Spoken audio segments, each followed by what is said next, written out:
Mm.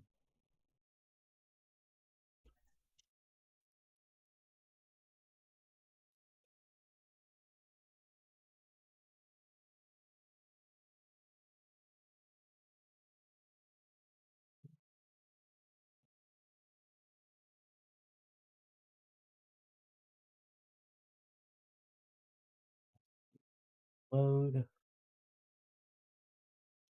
Seriously.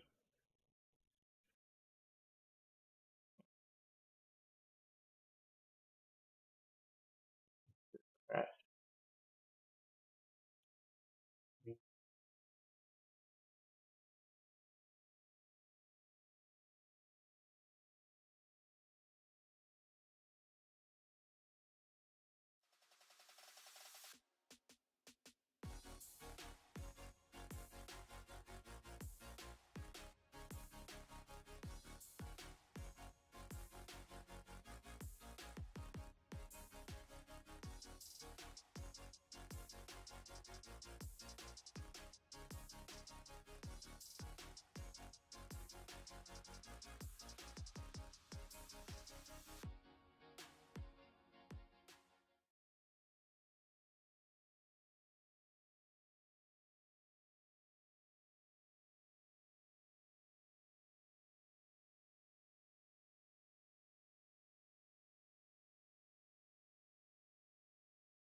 Isn't this going? I don't see.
All right.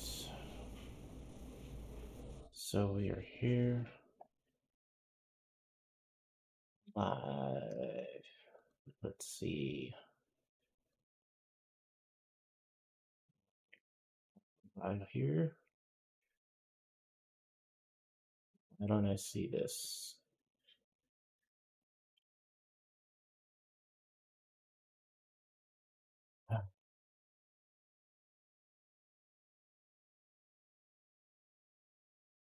YouTube is being stupid.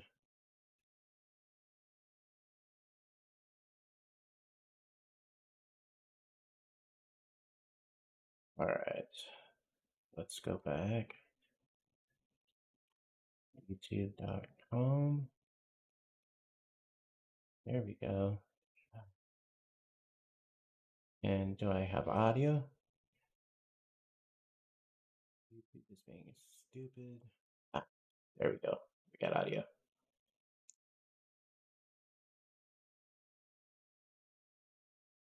Good, good, good. Okay.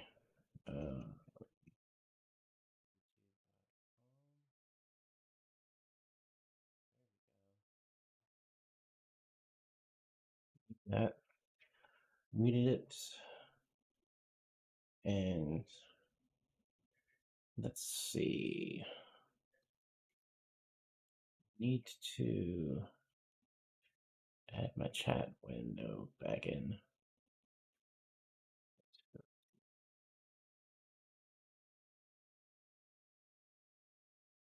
Why do I have two chat windows? Why? And now it's not working. Like, that's great. Alright, whatever.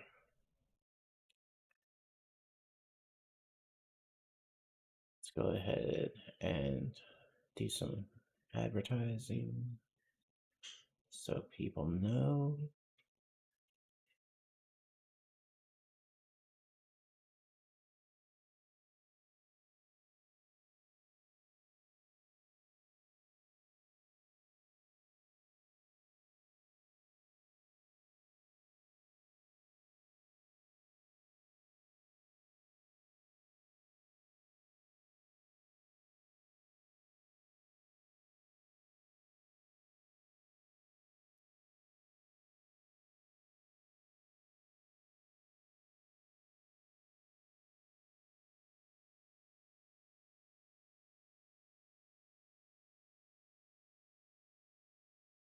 Alright, so we got that going. Cool. Okay. I really wish I hadn't closed my chat window.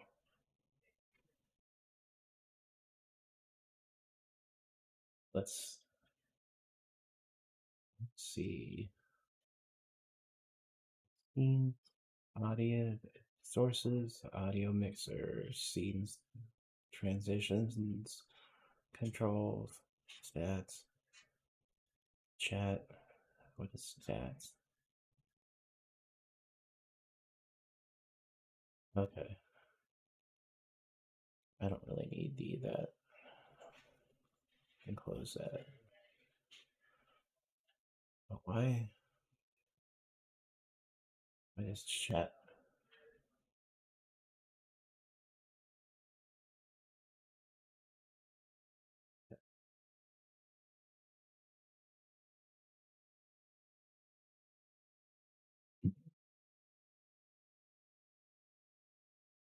Live chat. I have no idea what's going on. Okay. Welcome, ladies and gentlemen. I don't think anybody is watching, but that's fine. I am gonna just go do a walkthrough of how I set up a flight, go through the flight, and just bring you along.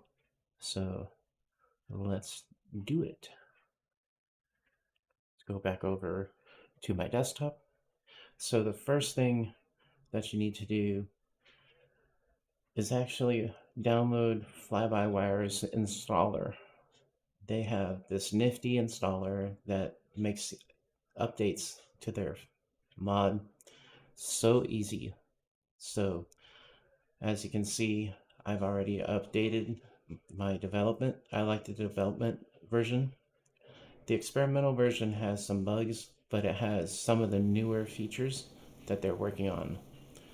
The stable version is that it has the most stable version of their system, but it doesn't have some of the newer features that they've been working on. So you can see they're working on an A320, an A380, and an A22 from a different developer, but they partnered with Synaptic Simulations. So those two are in development, but right now the A320 NX is what we are flying. So that's updated. I can close that. Next, we need to start our planning. So let's go over to SimBrief. SimBrief is a simulator tool that is now owned by Navigraph. Navigraph is a simulator charts company, and they bought SimBrief last year. So you create an account and register and all that. So once you've done that, you should know how to do that by now. Once you've done that, you go to dispatch and dispatch system, then new flight, and the new flight page will open up. Let's zoom in a little bit.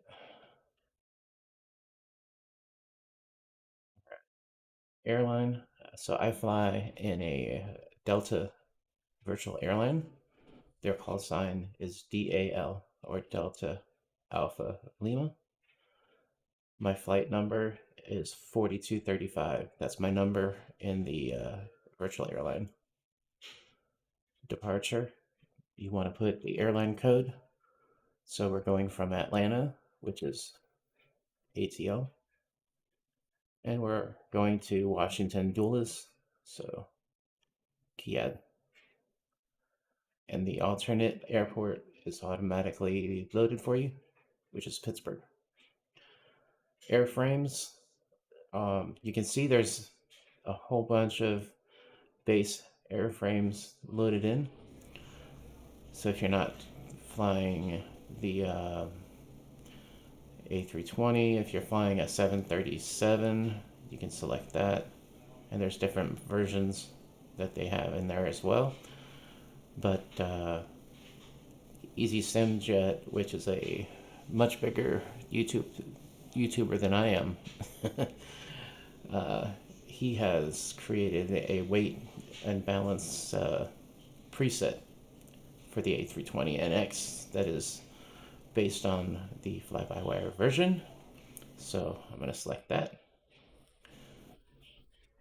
And you can see that it's already loaded the advanced aircraft options. I never change any of this. Okay, one thing you might need to do is link your SimBrief account to your VATSIM account number, which I'll get into that in a second, but that's what this pilot ID number is. Okay, if you scroll down more, we have our route. And what I like to do is check on a real flight happening today or at the current time of the flight.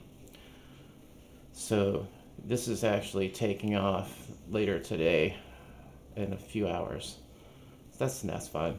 Delta 1418, and it is the same type of aircraft in an A320.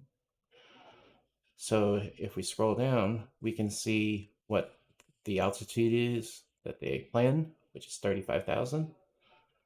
So we can go back up here and make our altitude 35,000. We can then double check the route, the Jack 2, Prelin, BY Jack, Jack 2, Kellen, by Jack. Oh, that was one word. Q60, that's a airway. Airway Q60, Jackson, Dorn, and Cavalry 4. Jackson, Dorn, Cavalry 4. So we are good to go. Same route. So I'm going to click Generate Flight. Yes, I do wish to generate.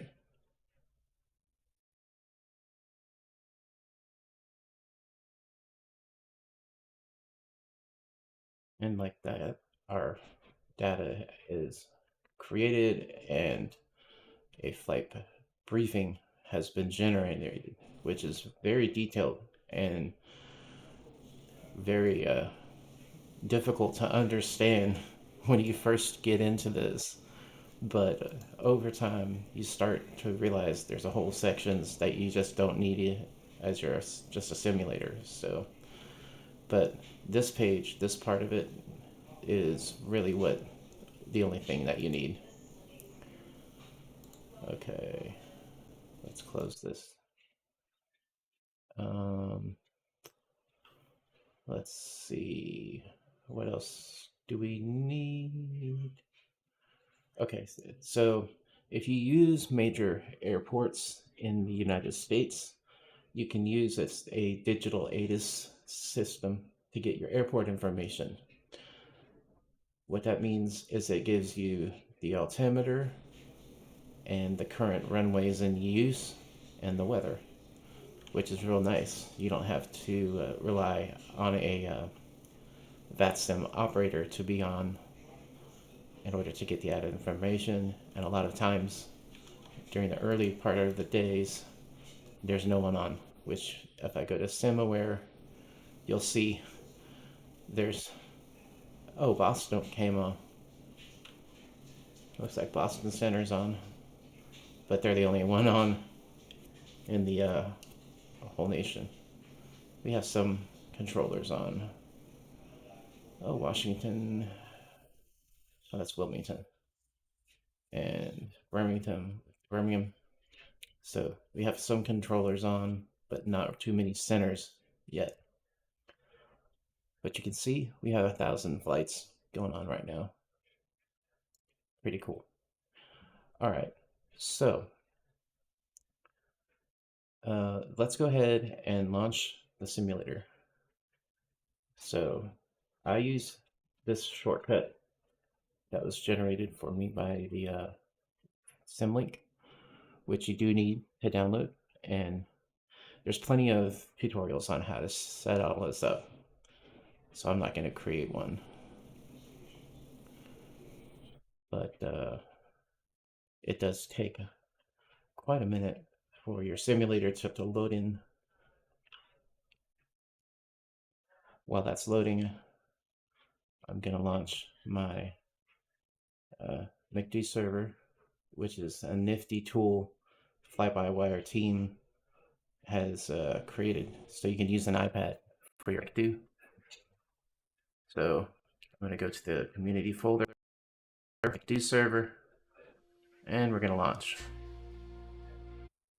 Okay, thank you, simulator. And no, we don't have a printer.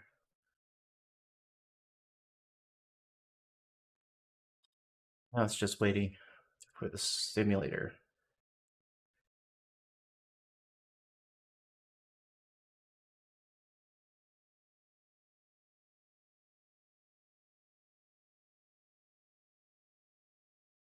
And as you can see, the latest update is with Australia. So we get a nice picture of Sydney here on the loading screen. They're pretty good about updating the loading screen cities with whatever the latest world update has been. So you saw that pop up, FSU IPC 7. What that is a monitoring software that my virtual airline uses to track the flight. So I actually have a monitoring program that links to that called Black Box Virtual. So we can go ahead and schedule in our flight that we're doing. You can actually link your SimBrief account. So just click SimBrief and it'll load the flight that we just made. We just need to select the aircraft. Save, save, go to the flights tab, refresh, and it should be there. Yep. Now we just gotta wait for the flight to load in to start. So we go to the world map,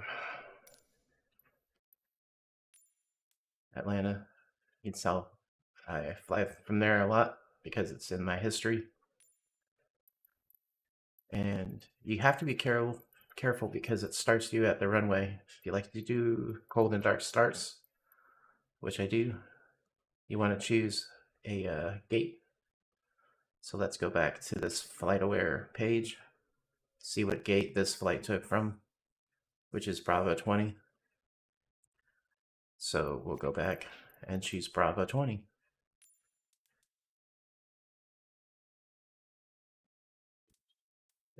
Elbows.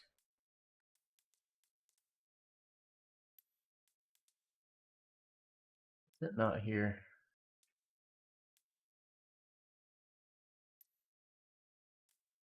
We'll have to do it manually. Okay. There's 29.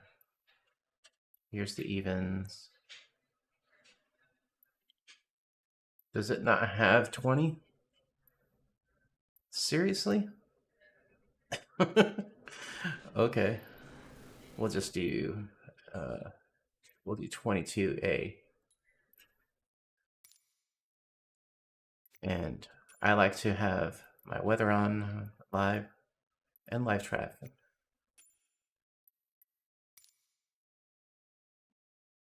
Go ahead and start. And it does take quite a minute for it to load in. I just realized I still have it on 4K and it crashed. The joys of MSFS. Let's try that again. Might need to lower my settings before we do any of that.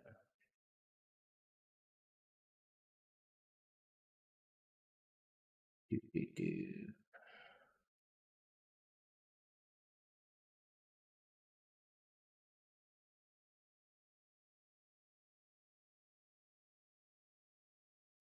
The sad part is when it crashes, you have to wait a good couple of minutes before you can even get back in. You can see it takes forever. But I need to change the setting. God, that music. I gotta back up my volume way up. Do this. Okay.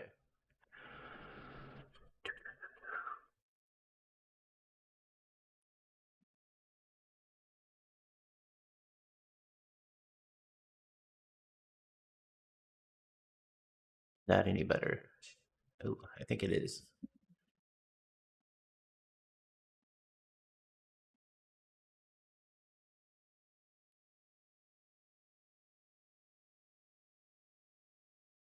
My dog is all over my feet.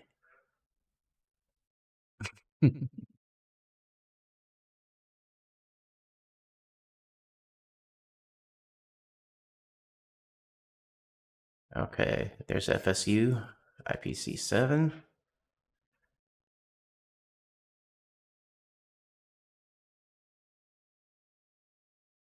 You can see the little splash screens for the new stuff that they put in for Australia.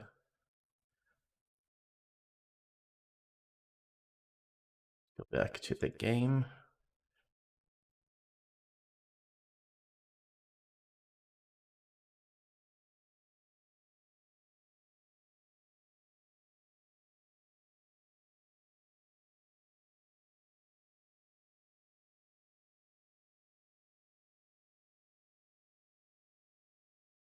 Why isn't it that full screen? Look at his dog.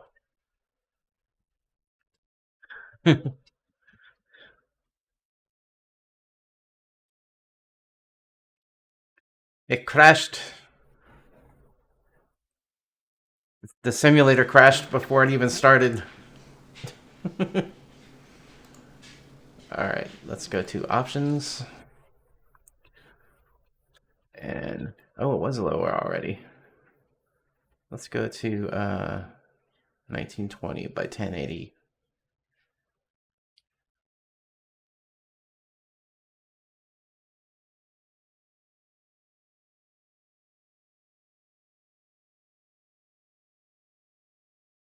Okay.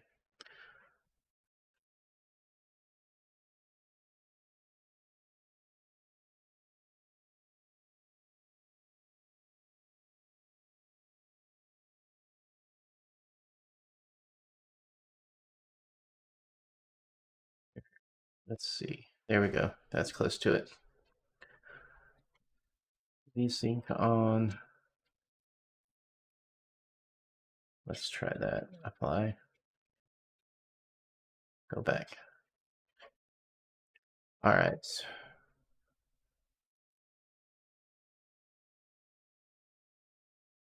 Go back.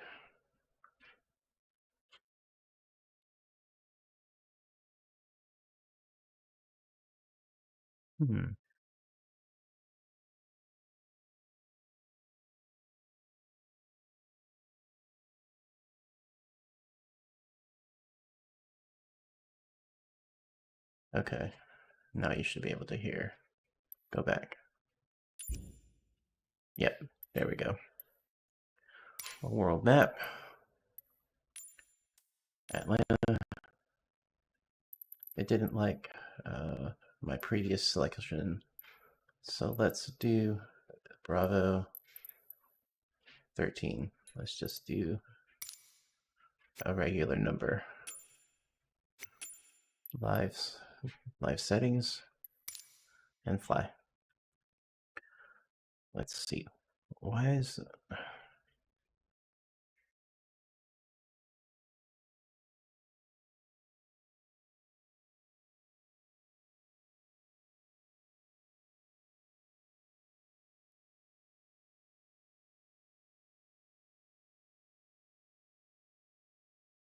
the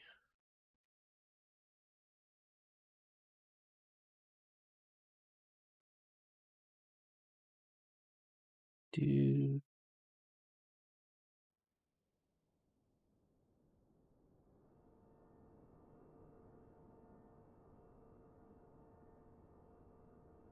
okay. We actually loaded it in. What you got? Oh. You growl at that, mama? All right. So here we are in Atlanta. And we've loaded in.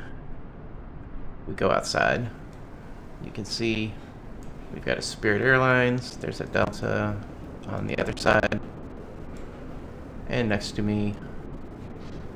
So it's gotten a little busy. We have some clouds. So, pretty good day.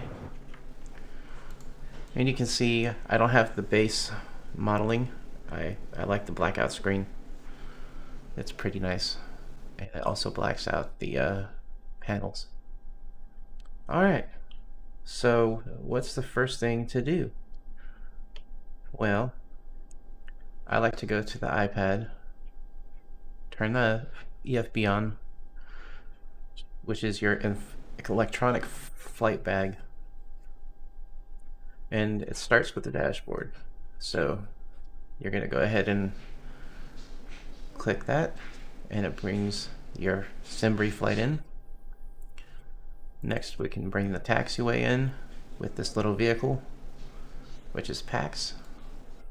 And you can see that coming in now. Oh, that was too. But you can see the door open. And then I think that's pretty cool how it does it. Now we need the passenger's baggage, power, and catering. So all of that can get going. You can see here's the power truck, there's the luggage, and here's the catering truck. I don't have Delta branded vehicles, but I think those are available somewhere. But you can see they're starting to get their work done. And there we go. Alright, let's get this puppy going. Start with your bat 1 and 2. It should cycle up, and you should have steady 27.8 volts on both. Once it's been on for a few seconds, oh, it went down a little bit. Starts at 28. Okay, It goes down to 27.7. Once it's stable, go ahead and external power. Then you do your flows. So there's 3 sections.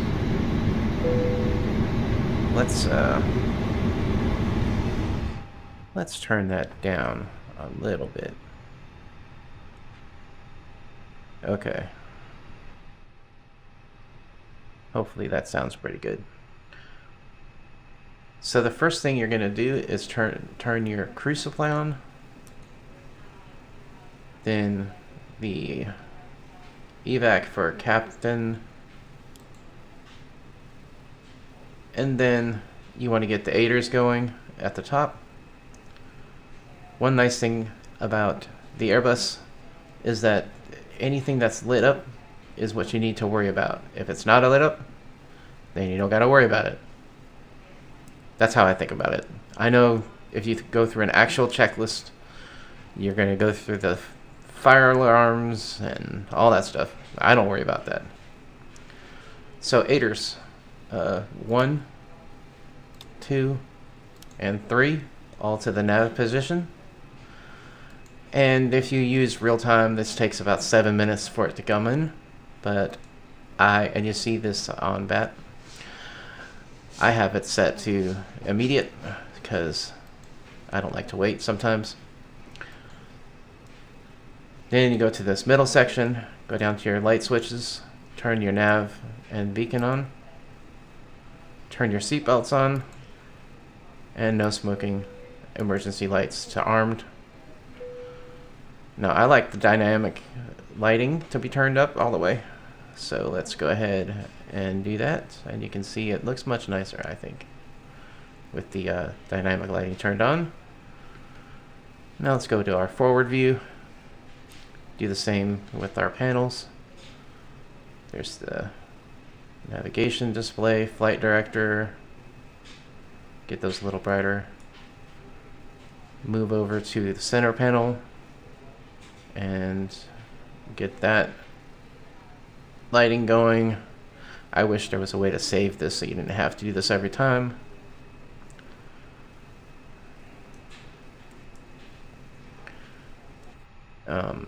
Center panels are going to be these two ECAM brightness. I like to go to the middle. You can see a little bit better.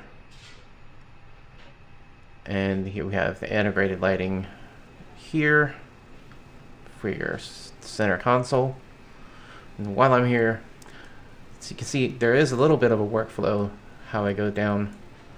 I like to turn the multi-scans to auto, my ground scanner to auto, PWS to auto while I'm over here. Otherwise I forget. Then I move over to the right side and turn ATC on to on from standby. Can be standby until you taxi. Alright, so first thing to do, we need our altimeter. Let's go to Digital ATIS and refresh it. We're already on Atlanta. Now, this is a lot of information, but if you break it down, it's not difficult to understand. So Atlanta, departing information, X-ray, was generated at 1500 hours, 52 minutes Zulu. Winds are at 140 at 7 knots. We are at 10 square miles visibility. Few clouds at 2,200. Few clouds 7,500. Scattered clouds 12,000. Broken clouds at 20,000. We are at 13 degrees Celsius. And the altimeter is 3032, which is also right here after the A. So now it tells you what the departures are. So I honestly don't know what this means, SLP 269, but The simultaneous departures and departing runways are 8 right and 9 are left. Expect RNAV off the ground departing 8 right. Expect RNAV off the ground departing 9 or left. Runway 9 or left departures. Expect intersection. Departure from taxiway Mike 2. Ground control will assign runway with the taxi instructions. That's really all you need after this. It tells you any taxiways that are closed, but in the sim world, it's not really that important. You just need to know your information number, which is X-ray. All right, so 3032 is what we need to set. And I've got this set to mirror the first officer's altimeter, so I don't have to change both. So we're going to go to 3032.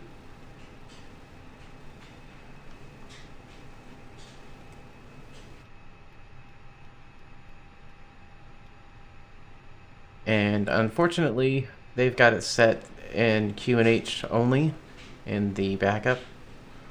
So you can easily just switch to QNH, which is what most of the world uses actually. North America and a few other countries are the only ones that use the inches HG. I forget what that means, but 1027 is the equivalent in QNH. So if we go to our backup, we can move our backup to 1027. All right. I told you earlier about Navigraph charts. I subscribe to that because it is very nice to have. I've already set up my flight. But it pulls your flight information from SimBrief. And it has your whole legs and your routing here. So you can create links to what you're needing to do. And you can have your plane show. So I believe we're taking off 9 or left, which is right here. So we'll be taxiing from 3 south to Lima.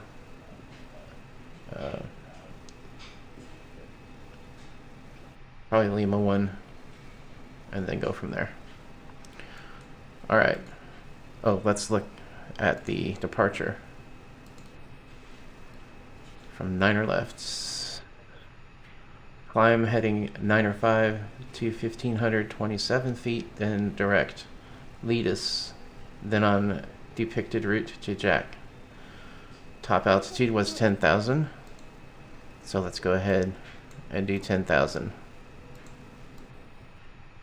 We'll set the heading at the runway. All right.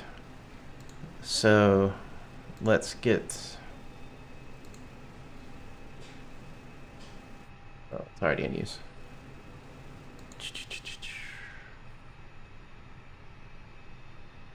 So you can't see this, but my iPad actually has, this is the, okay, so let's go through the panels if you're watching this and you don't know what's going on. So from left to right, you have your flight director, your flight display rather. This shows your speed in this ticker, your gimbal, and your altitude. This tells you your altitude rate and your heading. Here's your navigation display. It shows your routing. On the center consoles, you have options to change these. It defaults to your engines and menu alerts, your fuel, and right now it's showing the doors, but you have different pages you can go to that will switch to here. I just usually let the system do what it does. All right, so to the McDo. McDo stands for Master Computer Display Unit, I believe is what it is. And you start things off by going to the ATSU menu, ATSU. And you can clear out these messages at the bottom where it says GPS summary or GPS primary. Just click clear. And I can utilize this on my iPad without having to touch it, which is real nice. I like it. It gives it a much better experience. Now we're going to go to the AOC menu and start things off with the Init Page. And we're going to get a data request, which is on the right. I actually need to make sure my fuel on board matches what SimBrief says, plus a little extra. I like to round it up. So 14,500. We'll just do 14,500 pounds. You change that over at the EFB with this little tool here, and you go to the fuel tab and change your fuel to 14,500 pounds. Fuel it up. Again, I do instant, but you can do realistic and it'll take a few minutes.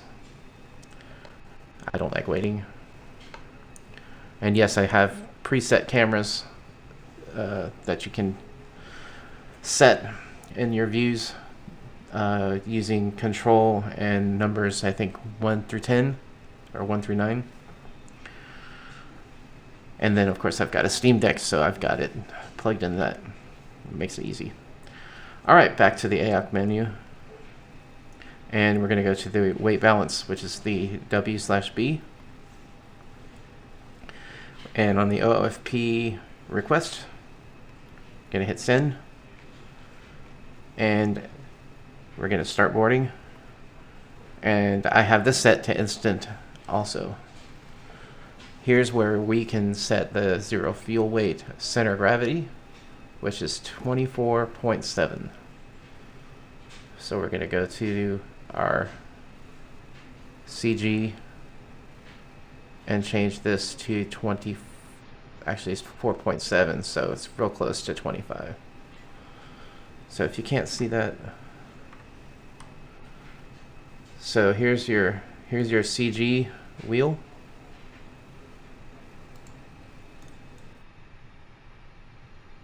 Oh, where's my mouse? Okay, there it is. Here's the CG wheel. CG. And so you see 20 and 25, so in the middle is 23, so 24 and 21, 22, 23, 24, about that. You're usually around 25 in the A320, unless you've got a ton of fuel for a long flight, or very little fuel for a short flight. I usually do about hour and a half flights, so it's always almost on 25 or thereabouts. All right, next up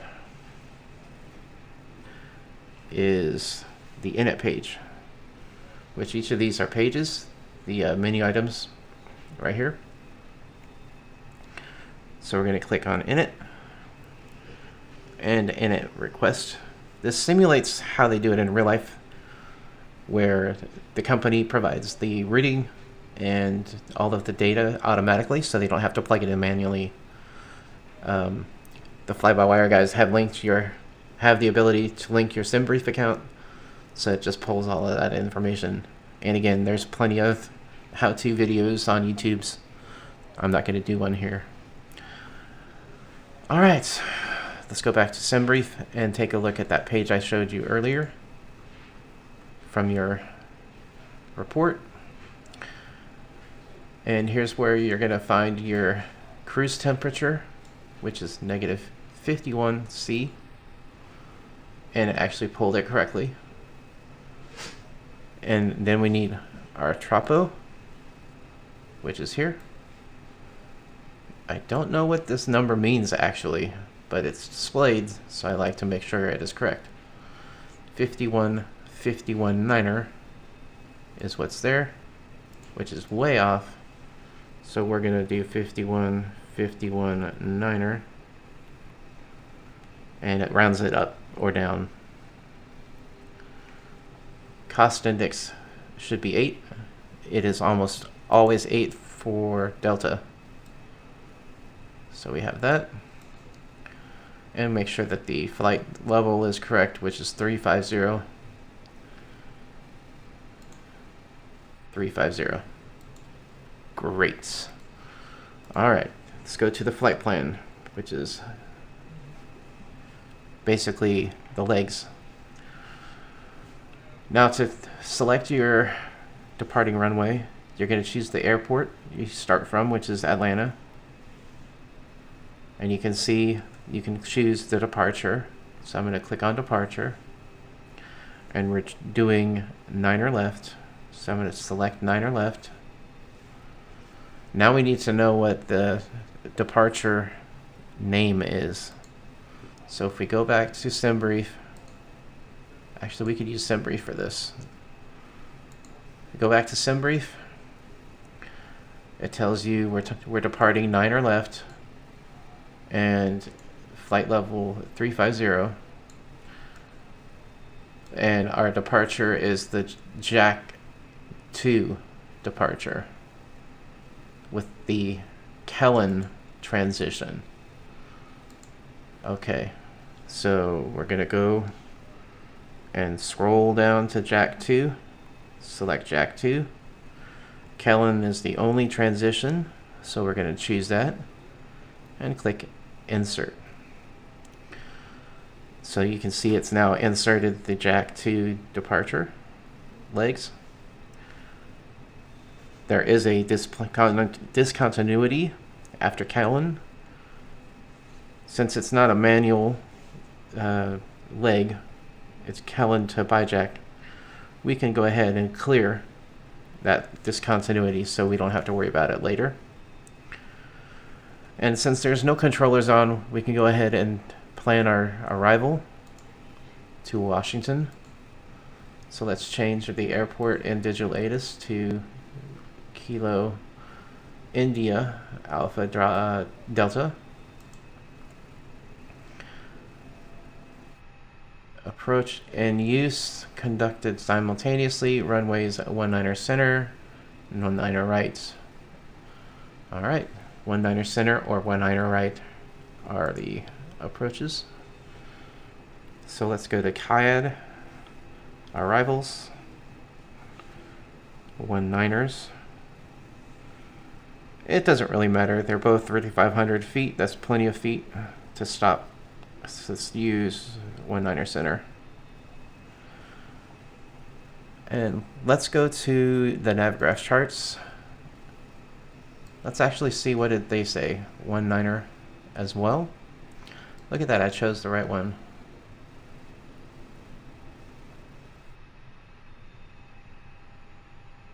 Let's see.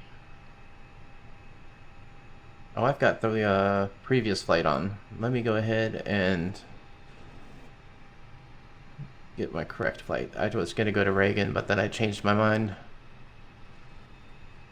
So we got that, the Jacks 2. And then we're going to Washington Dulles. From the Cavalry 4 arrival. 19er center. It's an ILS approach. Okay. Let's go to the approach.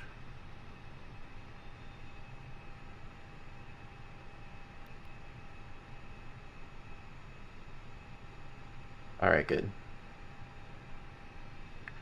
No vias. And what's the transition? Back to SimBrief. The Dorn transition.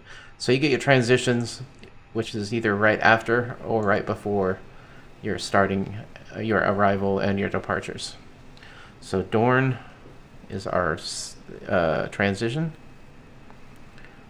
So if I go back to SimBrief, Dorn, inserts.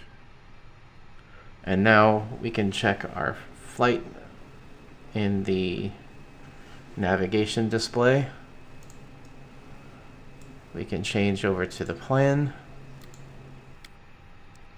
Zoom it out. We can just make sure there isn't anything weird. Everything looks good. You can see here, if we zoom in,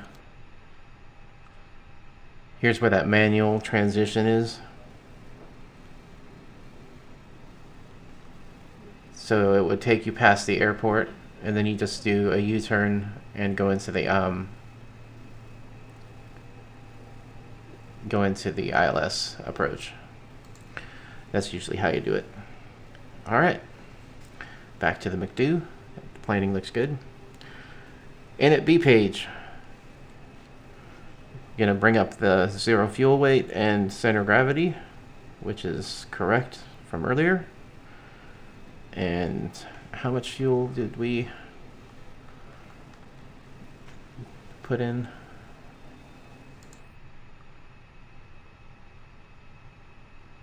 14.5 tons. It's actually, I forgot, it's also on the ECAM 14.5 right here. So let's go back and type in 14.5.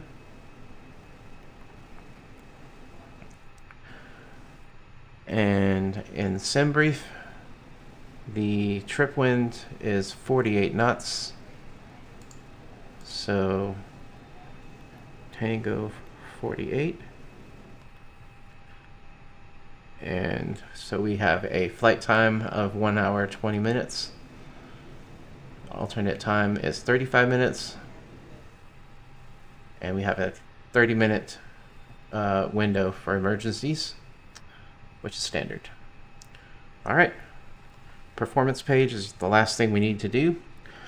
It defaults to the 18,000 feet for the transition because we're in North America. With the A320, we typically will almost 99% of the time use flaps 1. Now to calculate the V speeds, you just click on the tabs right next to each number. So V2 first, you make your way up. 138 for V2, 134 for your rotate, and 133 for your V1s. And that's it for your McDo planning. All right, so we are actually good to start the APU at this point. So let's go ahead and recall the packs. Say bye-bye. You can see it going away here.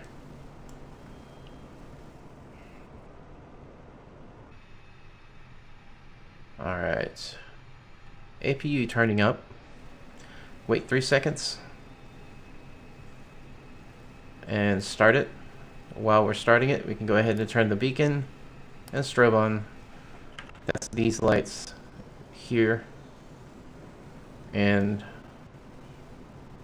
on your wings. You can't really see it because it's daytime, but there's a light here and there's a light here.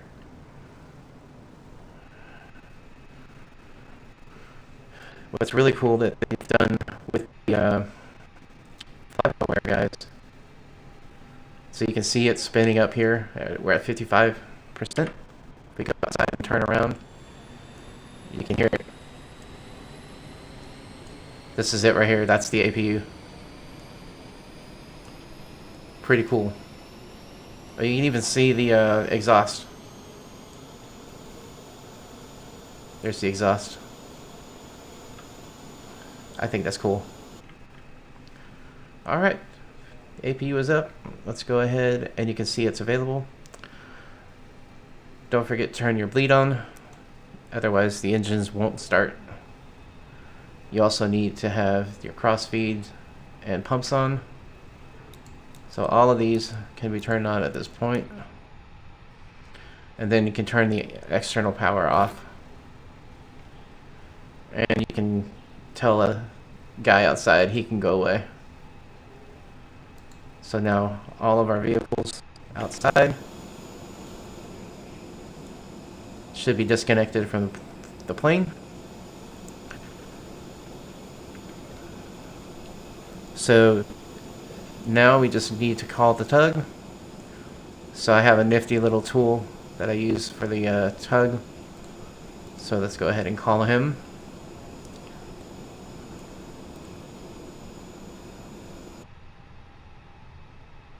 While he's coming, let's go ahead and lock the door, which it's closed anyway, but there's that. Parking brakes off. Engine start. Engine 1, let's go. And reverse. I need to point to the south. So this direction, there's 9 left over there.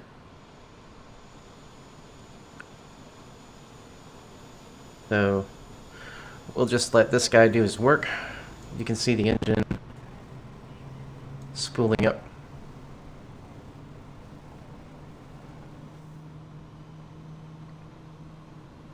There's a way to display flight information. If I do more of these, I'm definitely gonna need to utilize it. So it gives you my speed, altitude, and destination and all that stuff. All right, let's turn left. Let's see how close I got. And where are we at? We are at 17, 18, we're good. Engine 2, let's go. You watch engine 2 spool up.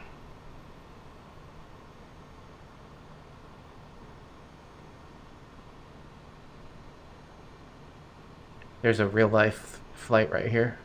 Delta 1246.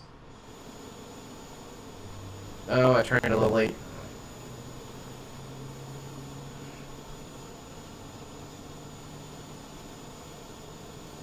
Go ahead and stop. I love how sometimes the tug just disappears totally. Alright, while the engine is spooling up, we'll go put the parking brake back on. And we'll go through the rest of our startup procedure. Speed brake on. That's these guys here.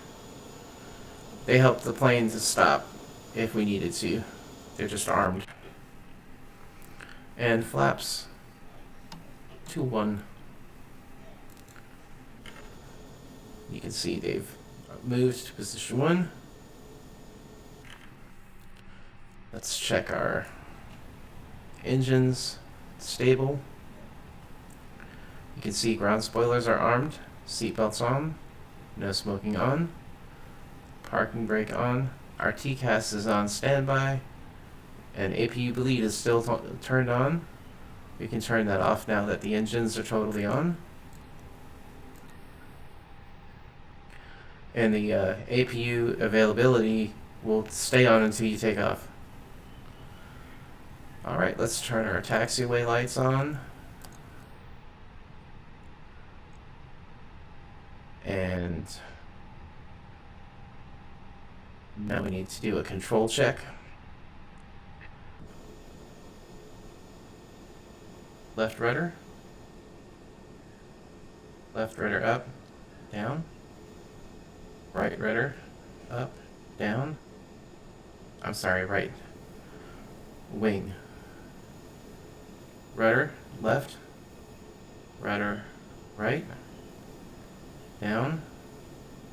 Oh, wait, here we go. Down. Yep, flight controls are good. So when you take off, you want to make sure you have this auto brake function on max. What that does is it allows you to stop if you need to. It's like the auto brake on. It's like the handbrake on your car. Let's see, what else do I need to do? Oh, I need to go in Math Sim. I haven't started that. Okay.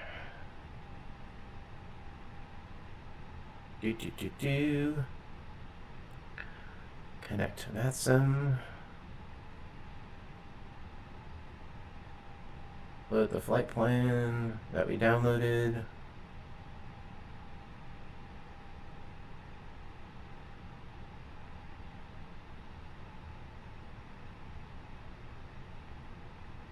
Actually, I think I need to download a new flight plan.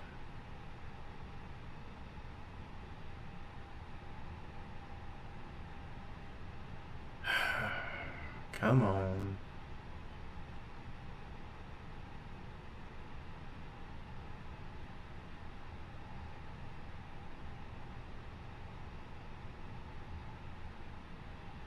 And load that in. There we go. That's the correct flight.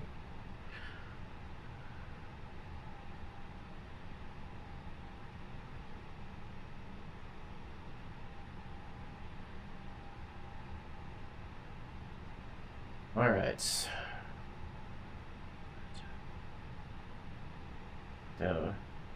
I don't know why when you use an Xbox controller and you press the throttle, it goes all the way up to your first detent. Not sure why that does that. Let's go ahead and make our way to stand at the end of this. Oh, did I point the wrong way? Son of a. I did. Dang it. Well, we can turn around.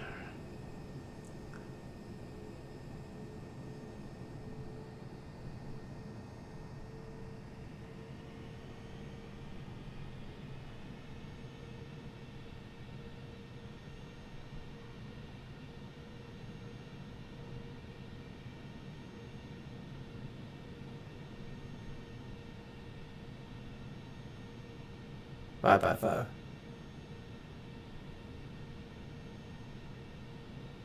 Hear me?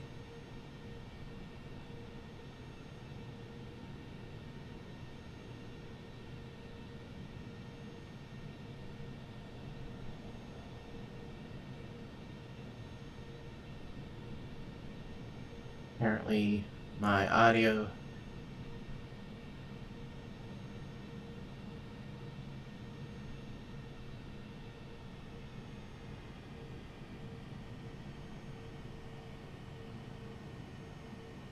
Alright, let me change the game audio because you can't hear anything.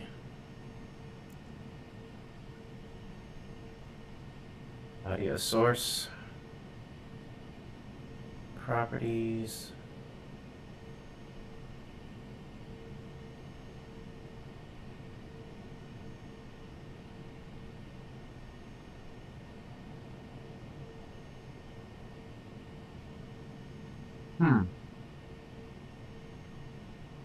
Why is it not saying any properties defaults? I don't want to have. I guess I'm gonna have to add desktop audio.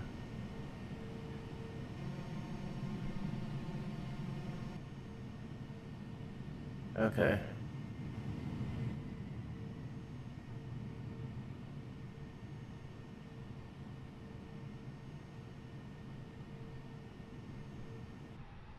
Make sure that I'm on monitor, which is 1228, 122.8 to be exact, which that's what I'm on. Let me go to my settings here. And audio. And push to talk.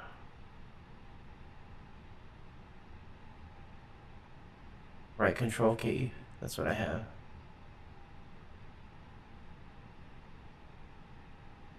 Audio check for Delta 4235.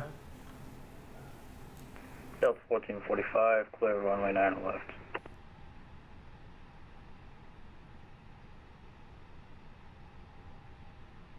Audio check for Delta 4235. 555. Thank you.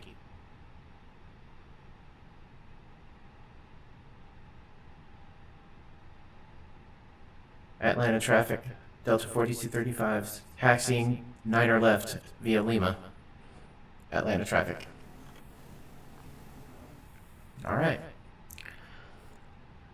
So, we can now, let's see, we got the parking brake is on. So let's go ahead and get going. Make sure nobody is coming. We're clear.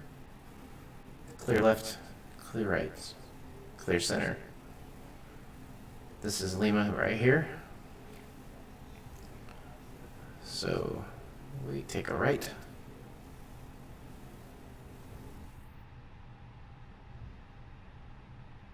Do.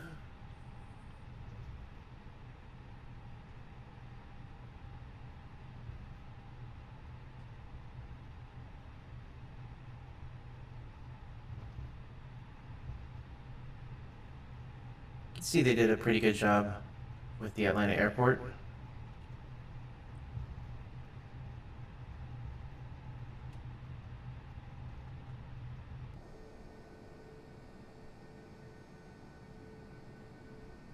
Not exactly on the line here.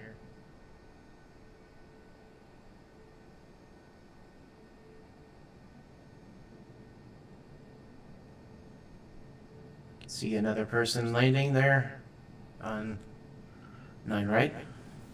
Pretty cool.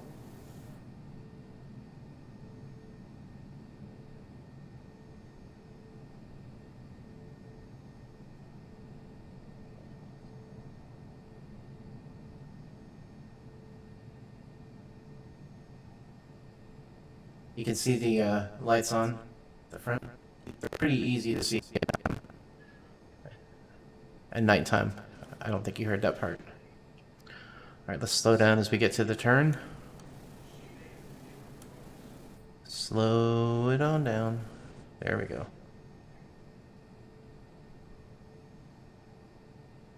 Atlanta traffic, Delta 4235 is lining up, 9er left, Atlanta traffic.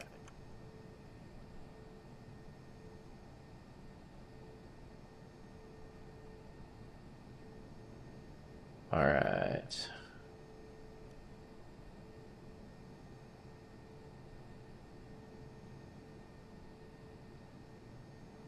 So lining up just means that exactly. We are lining up to the runway. That looks pretty close. Parking brake on. Here's where we can set our runway heading. Should be 9 or 5 actually.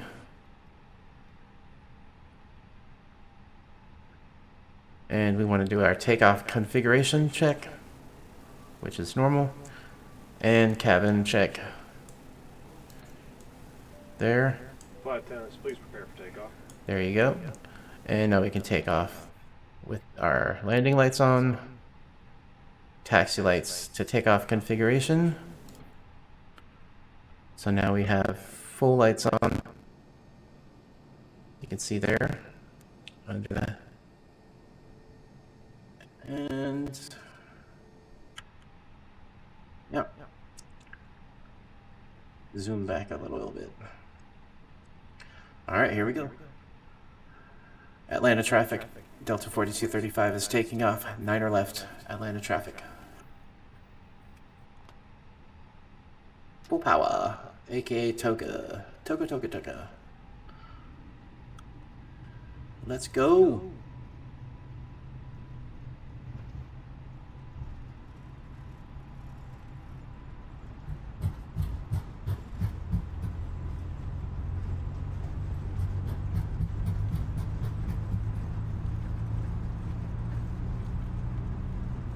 And V2, rotate.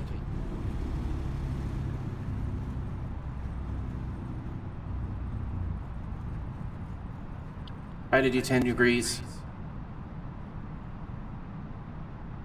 Positive rate, gear up.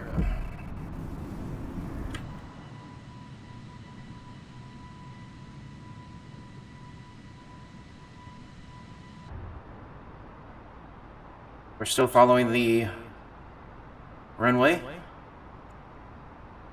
making our way to Leas.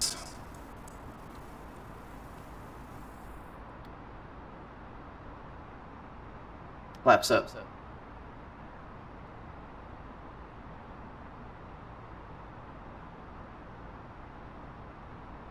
Above 220 knots.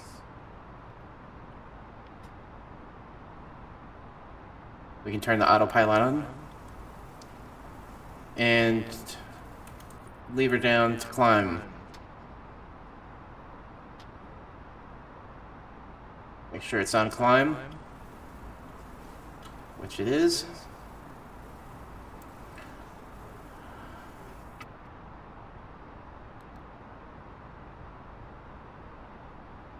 Oh, I forgot to turn my TCAS on. That's what I forgot. And we can turn the ground spoilers off.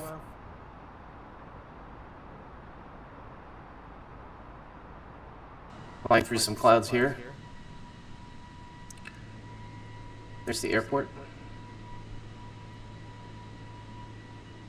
Atlanta traffic. Delta 4235 is clear. 9er left.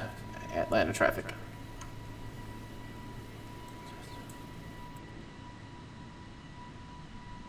Alright, back inside. Ooh, that was a nice breakthrough. Pretty cool.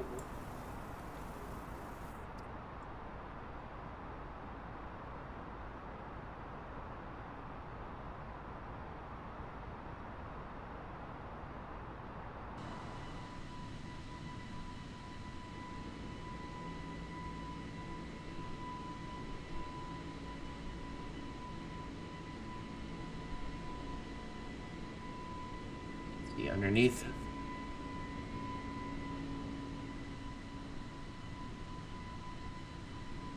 I don't know if you can see the strobes in the daytime. You can kind of see it. It's the green light here, red light here.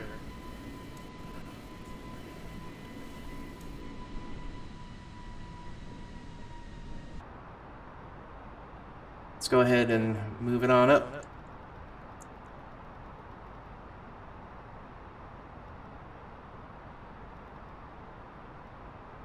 I think it was 35,000.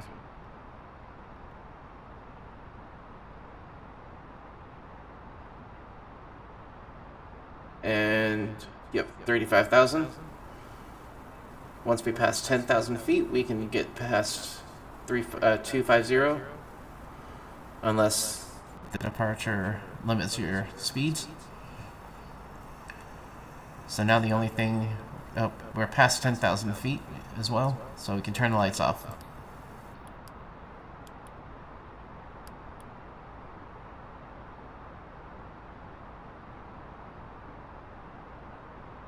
Now we just gotta wait for 18,000 feet to go to standard.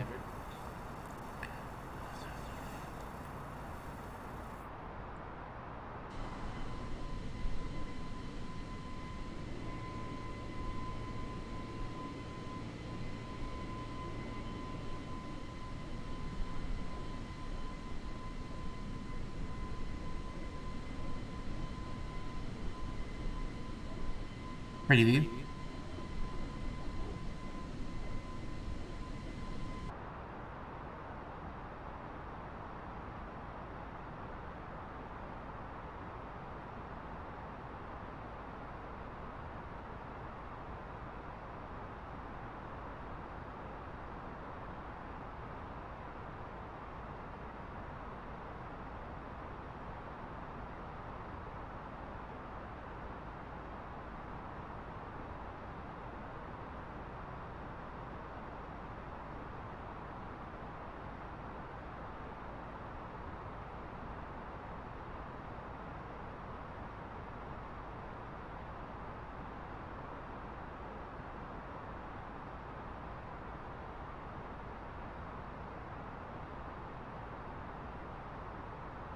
Hmm.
Past 18,000?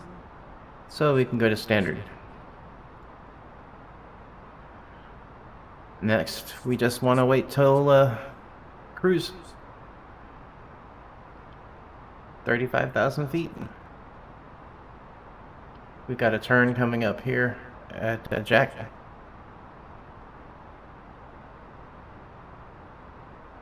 You see another flight right here on the left, but they're 15 miles out.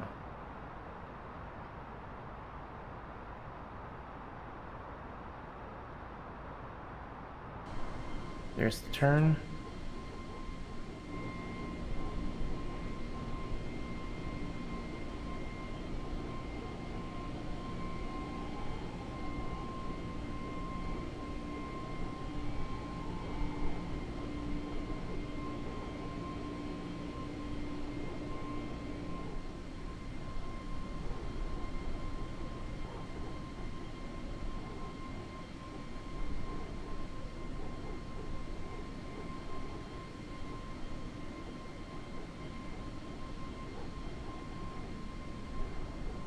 All right.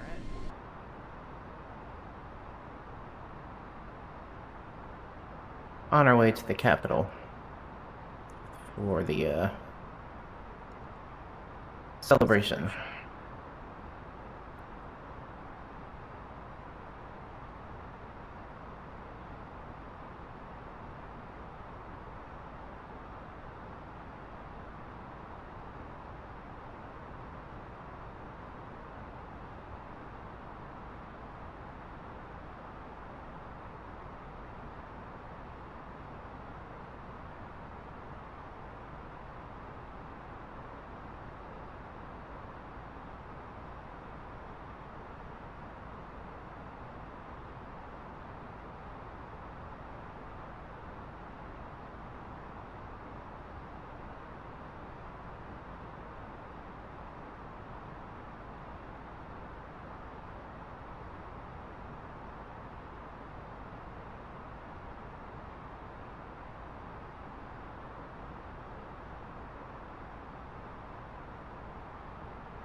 Alright, let's see if I can add this in.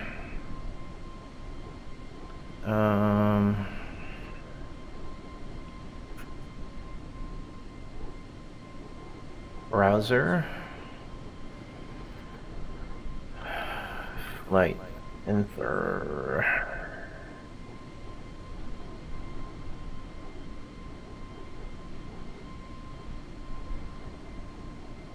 The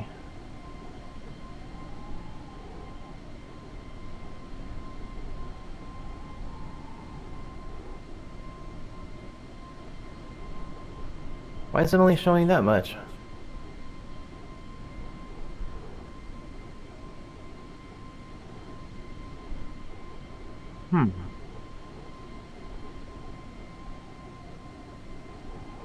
Let's see.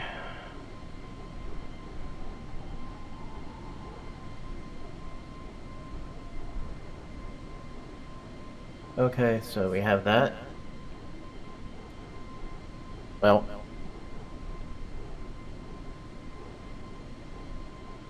okay.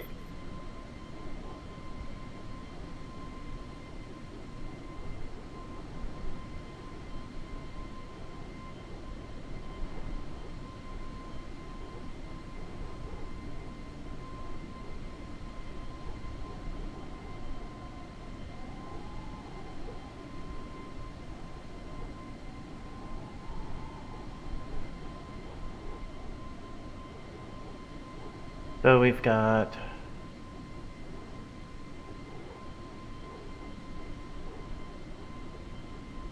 main overlay, flight data, high to FPS when not in use, use simulator time for ETA.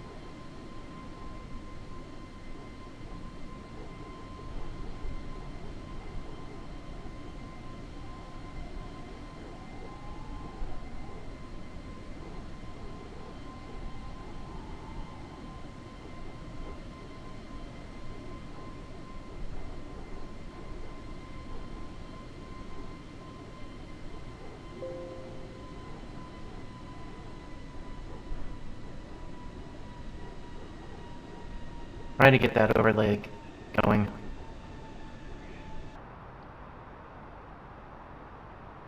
Alright, where are we at? We are approaching the bijack transition. Great. So we've got, let's see, the Cavalry 4 starts at Dorn, and Cavalry 4... Traffic. Ooh, there's someone real close.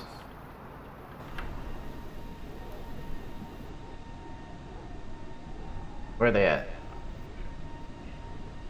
I don't see them. Oh, there they are. That's pretty cool.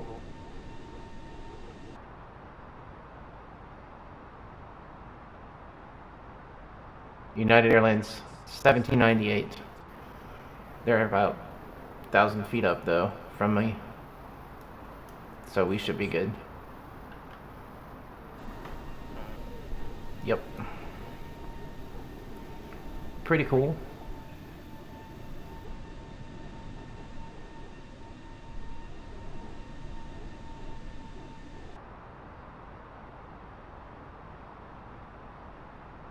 Alright, we want to be at 14,000 feet by KIAD. So let's start our planning here. Sync that to 35,000. We want 14,000. That takes 66 nautical miles. So now we go to our McDo, go to the flight plan, and most recent waypoint, fixed info, type in what we want, which is KHOOD, and 66 nautical miles. That'll give us a radius. Now if we go back to our nav display, our descent, our top of descent should be right here. So it's way before Dorn. It should be after Jackson Hole.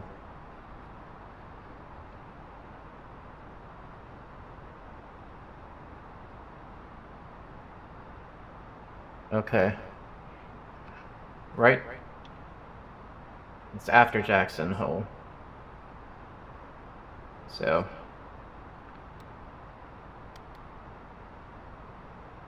There's another plane right here. And one here. And what? Wow, they're all over us. All around us. Yep, there it is right here.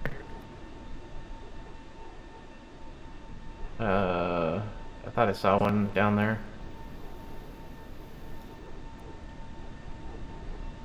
Are we at flight level? We are. We can turn seatbelts off.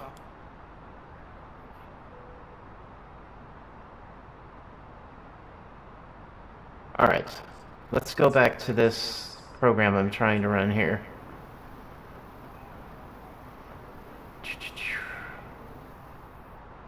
Overlay.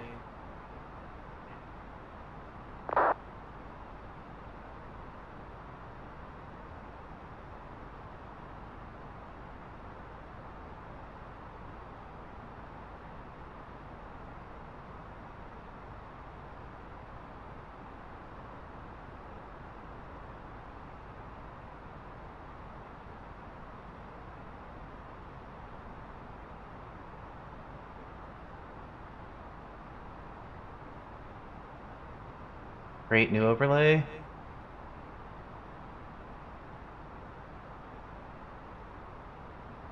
Light overlay. Well, that's what we'll call it.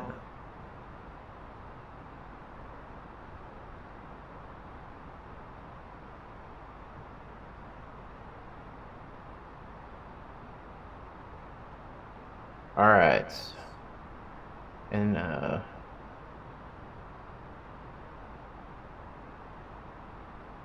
gotta go to browser.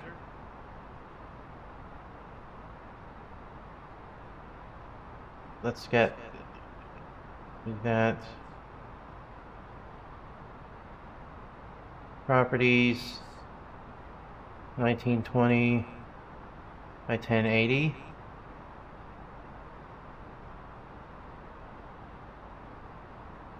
There we go.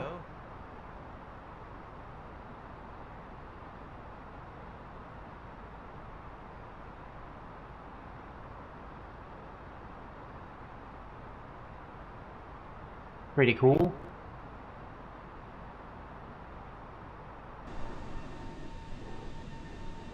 Oh, I did not update the channel name. Let's do that live.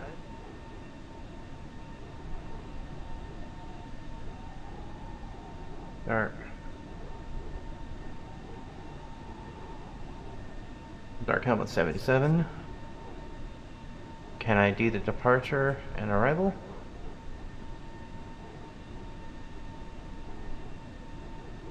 Text path. Do I need to set it to my flight plans?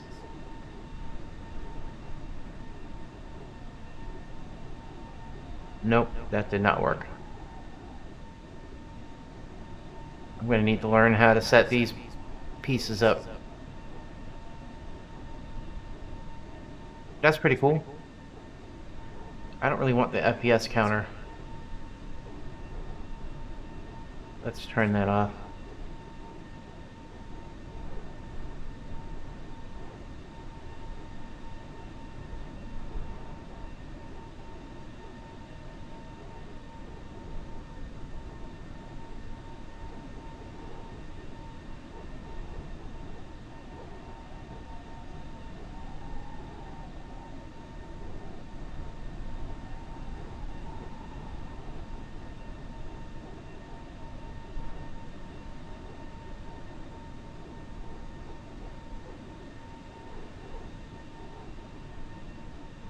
Can't do that. I guess I'll have to have it on this time.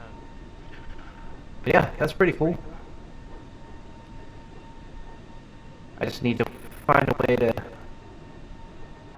add my ETA departure and the arrival, and we should be good from there.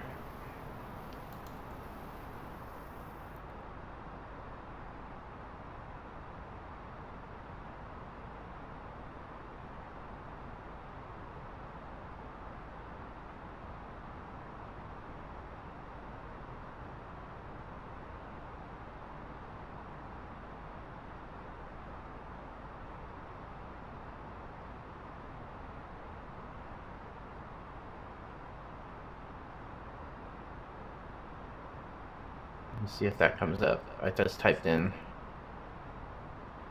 No chat. Okay. Clean. Oh, there it is. It came in the live chat. Cool. So I do see it. That's good.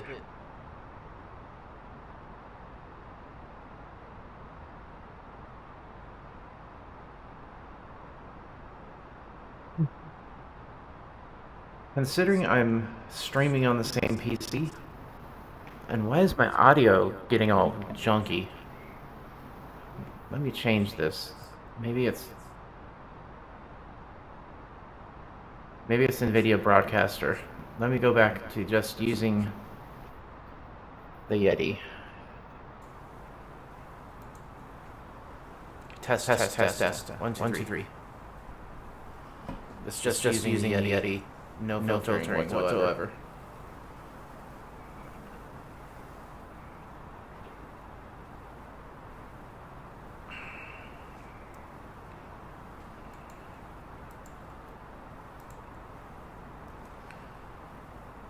Beautiful day. Nice day off. Got my new Hornet shirt going on. I know. They're terrible. But it's the only team that we have. So that radio shatter sound you hear in the background is from VATSIM folks who aren't using their mic.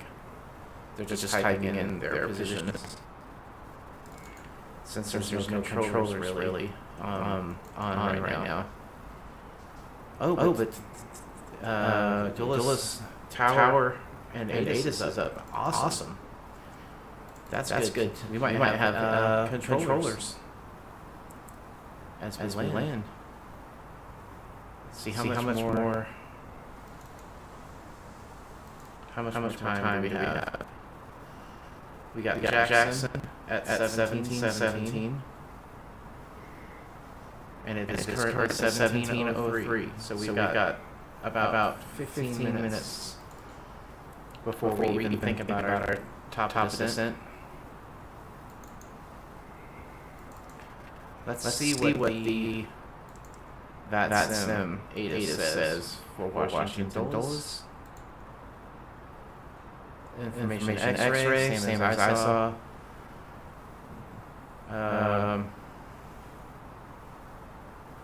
This is Reagan, not Dulles. Dang it. Never mind. I was brave to do the river approach to one banner, which is what Reagan usually does, and it's pretty hard. That's a hard approach. Because it's RNAV. This thing doesn't have RNAV built in yet. So you have to do it manually.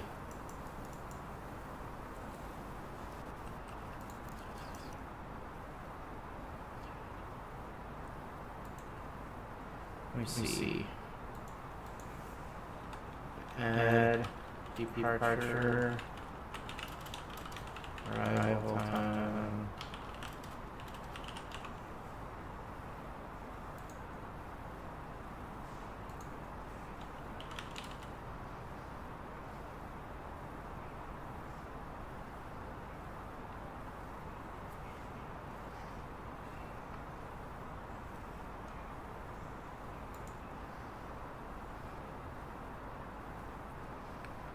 Okay. Let's read the instructions together here. That's my dog in here, moving around. Okay.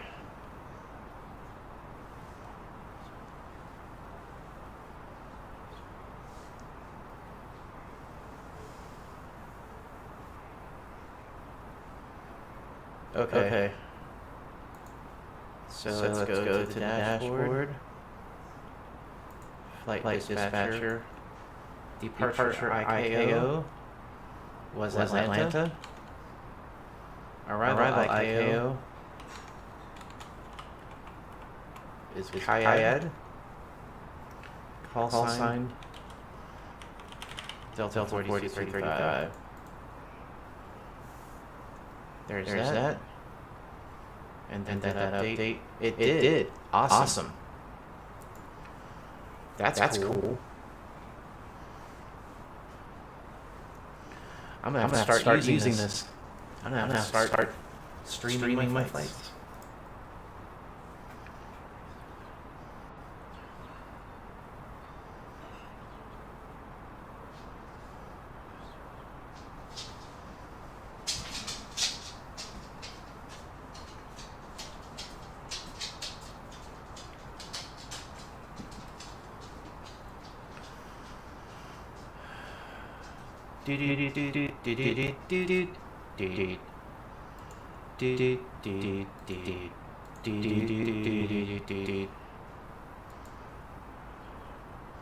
Let's get some music.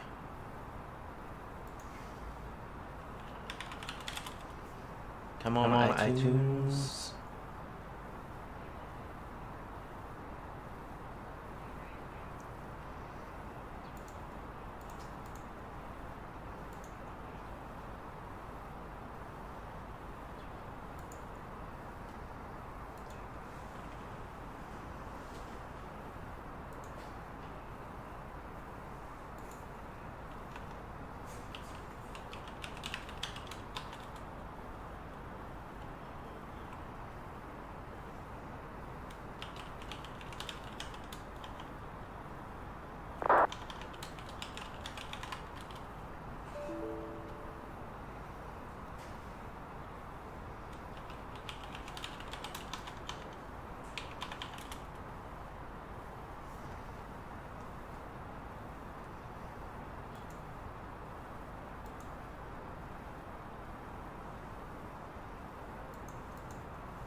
Okay, let's get some electronic music going here.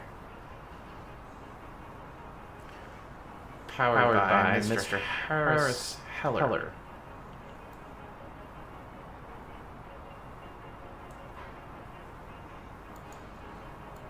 Ooh. Okay. We got another flight.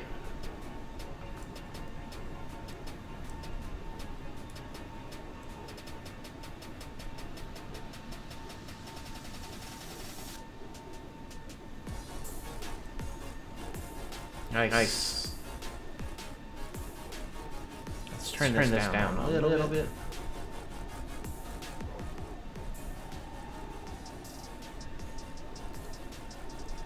Cool.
Beautiful day. Look at that.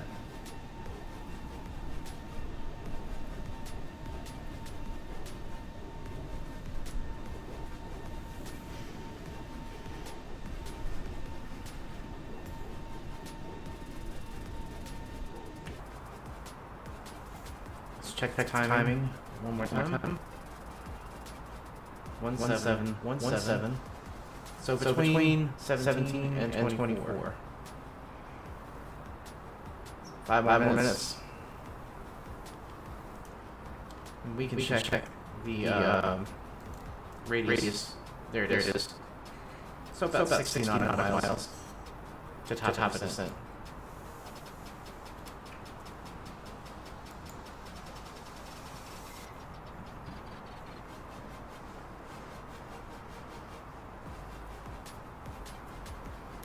We got ground speed of 526 knots.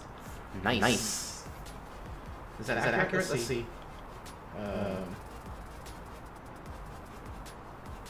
It's a little fast. I only have 519 in the simulator.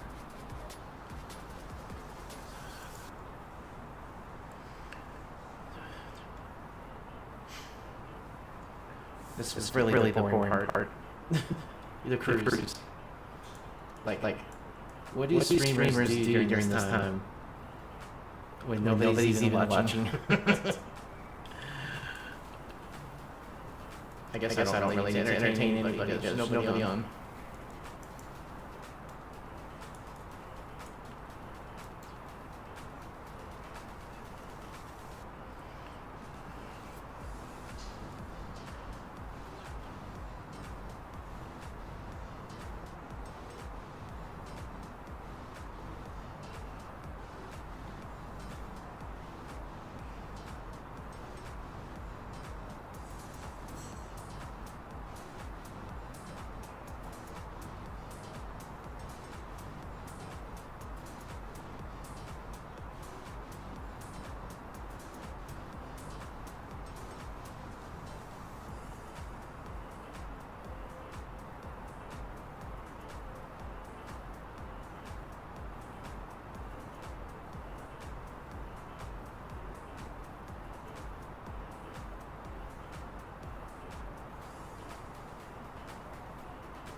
All right. Let's try the Wordle game of the day. We can actually do this together. I'm gonna add a new browser source. Let's just view.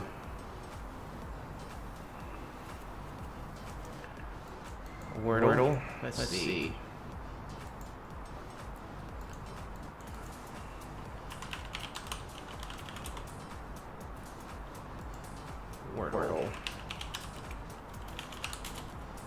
Wordle game from the New York Times.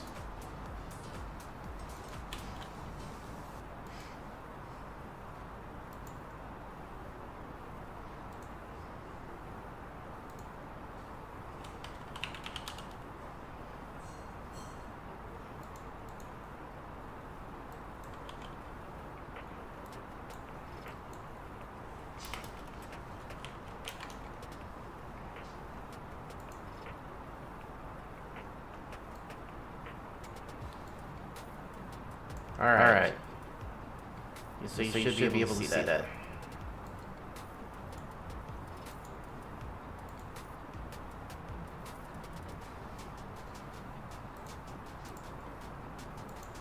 Why isn't it mirroring? Let me just do a desktop mirror.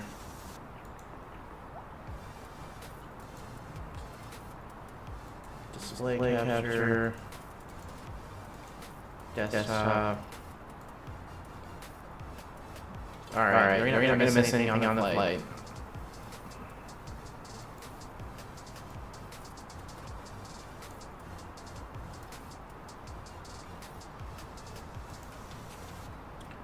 Let me transform. Fit screen.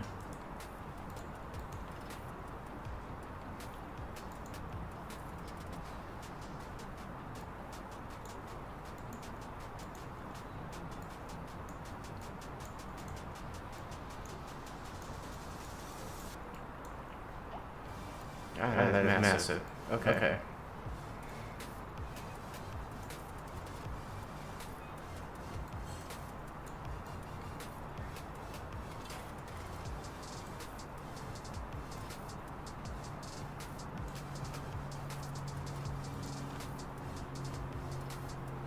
All right. First word I usually like to use is readle. We got two letters. Okay. Let's see sport. Oh, and R and T. Okay. Well, we got the R already. Okay. But R is not the first letter, so let's do...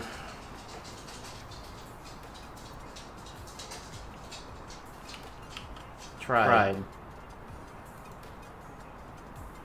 Okay, but the E is correct now. All right. Oh, I didn't have O in that letter.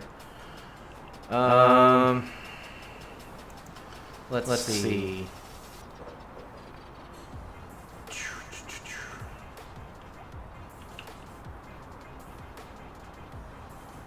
Does it start with O? I don't know that many letters that start with, or words that start with O. Oh. Let's hide this for now. Let's go back. Let's see where we're at. I don't want to get past. Yep, we're almost at our top percent. There's a aircraft that is 2,000 feet above us. I don't see them though. They're there apparently.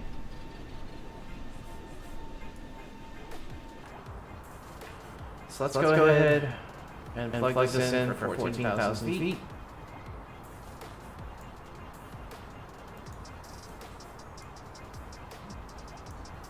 We can start that descent now.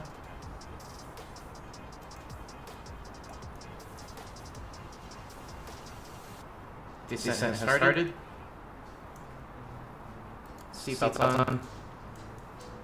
And we need to enter destination data, which we can get from our digital latest page.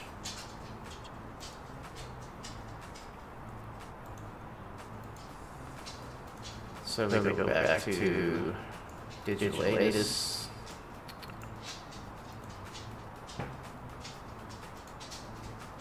And we are going to KIAD, really.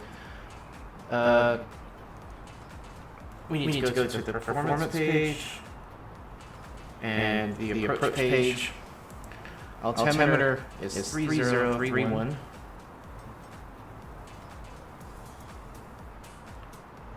Temperature is 15 Celsius.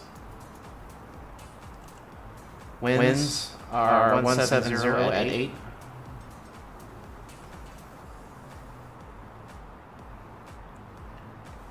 Baro for ILS 19C is 371 feet based on the chart. All right. Our performance numbers are inputted. We can also make sure that the correct radio information is for the ILS should be 111.3, and our final cruise heading is 191. There's actually a transponder for this as well. Alpha Mike Lima.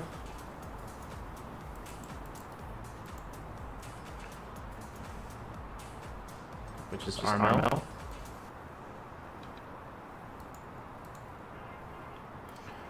We can turn that on over here. You can see we are still too far away for that to be turned on.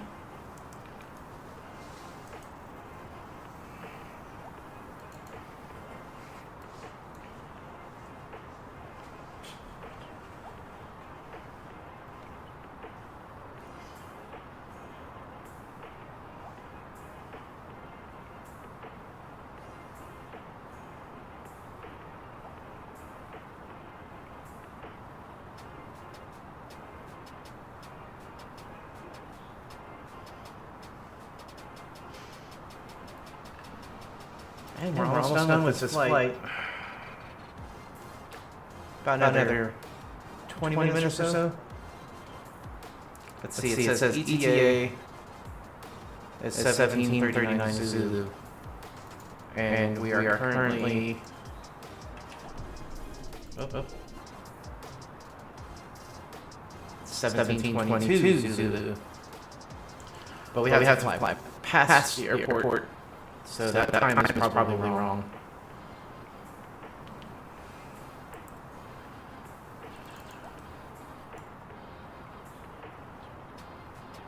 Alright. It's pretty much straight on approach, not too difficult.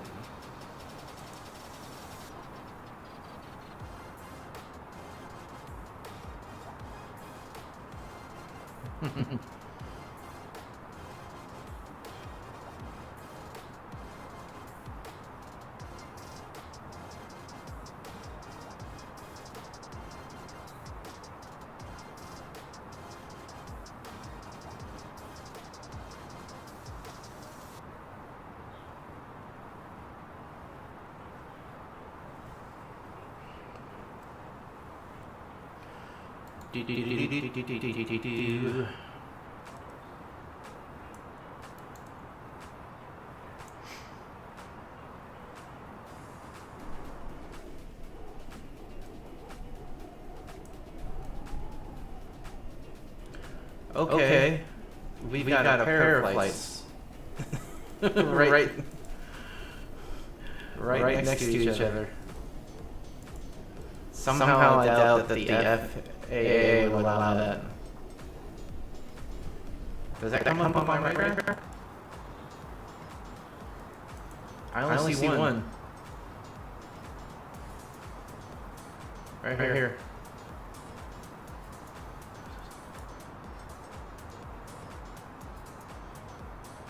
Can't see them out the window. Oh, it's broken off. I still don't see how this would be allowed. It's so close.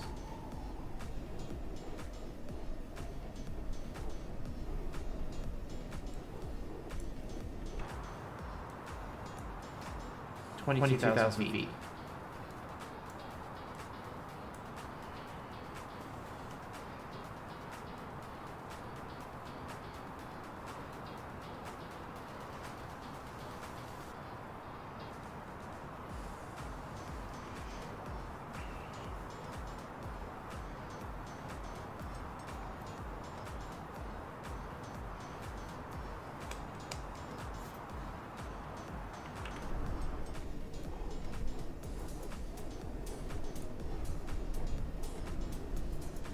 I gotta get my presets back that I used to have for the internal cabin seats. I don't know what happened to them, but they don't work anymore. Like I'm hitting all these and they're not working. Bums me out. Why is there two? Let me delete this.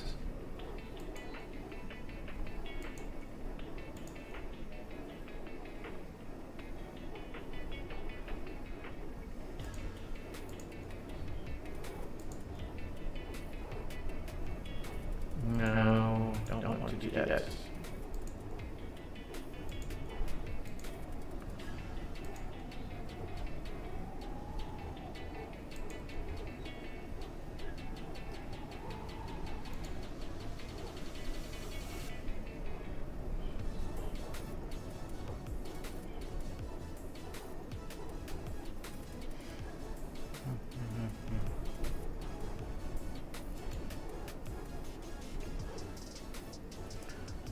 I mean, it's a pretty nice day. Let's see. Come on. Alright, we just passed 18,000, so back over to standard. To what our destination altimeter is, which is, let's go back to the 3031. which is 10:26.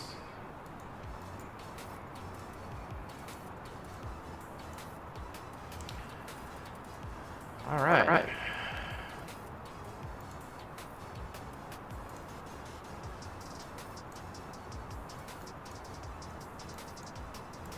And we want to be at Cavalier at 10,000 feet. That's our next goal.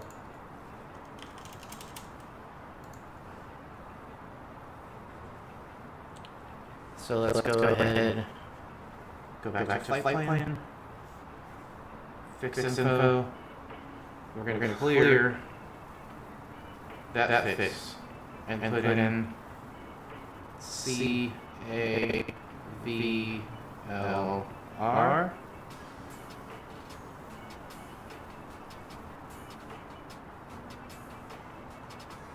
And we'll wait till we level out before we see how many miles that is. If any, we may not even need that.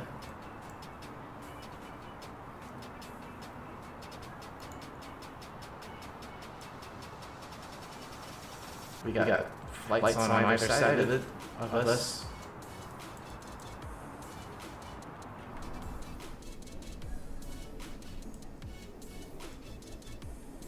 Can you see either of them?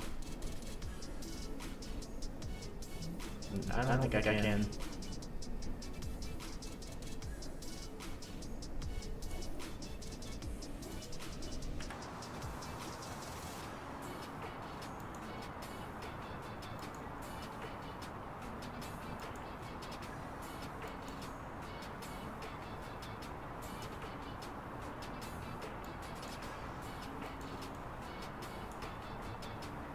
All right, 14,000. We can be at Bentley at above 13,000, so we'll go ahead and start sending.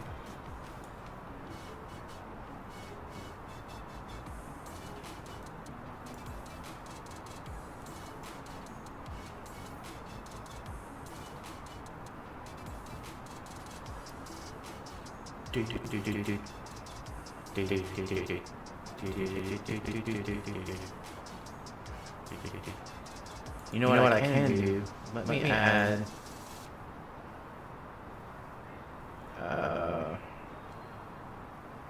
display capture for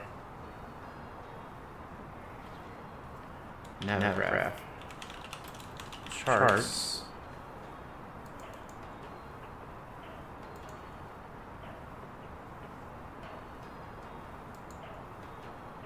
Actually, let's delete this.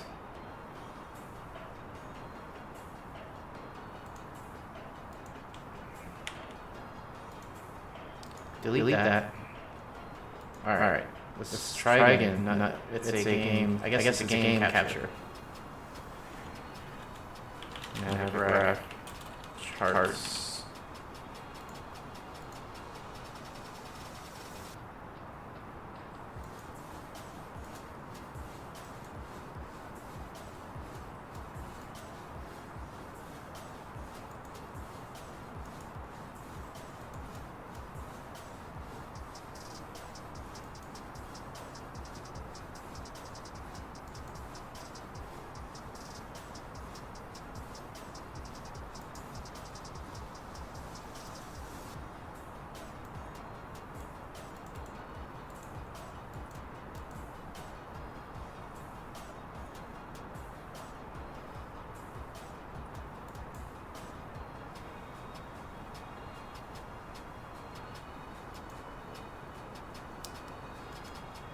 I guess I can do it that way. So here's where we're on the chart, approaching Miko, and we should be at 11,000 feet. So let's actually go down 10.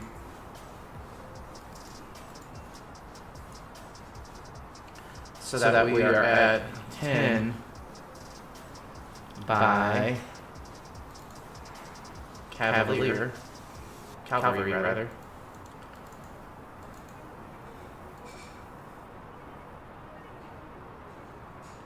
We actually may be a little bit too high, but that's okay.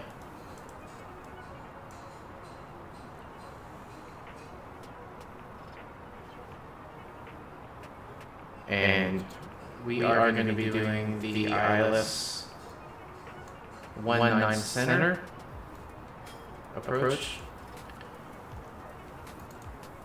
So that means we're going to be flying past the airport, making a U-turn, and then get the path for the ILS from the radar. So there's that.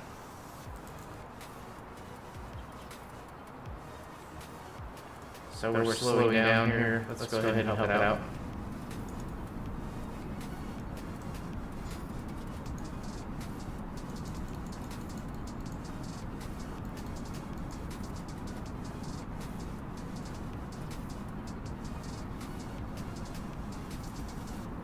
All right.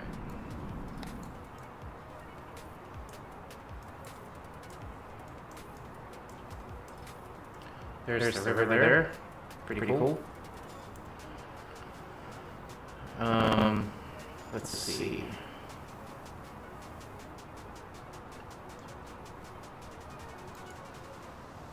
We need to be at 7,000 by KATL. So let's go ahead and move this down to 7.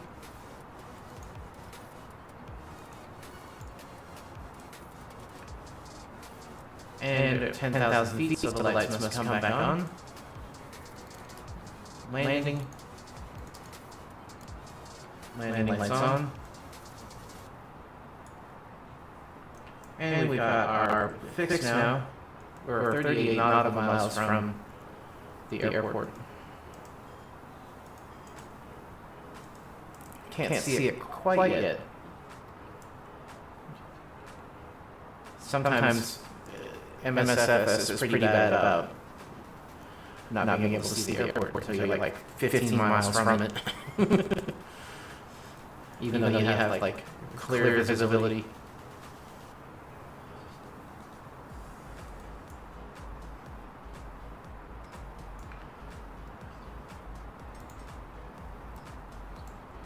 And we need to be at 6,000 feet by Barron. I think we're still a little bit high, so I'm going to go ahead and put it at 6,000.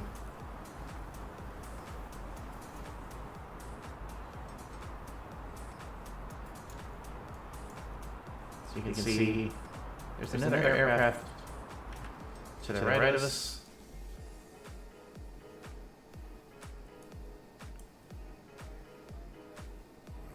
Although sometimes it displays it and you just can't see it.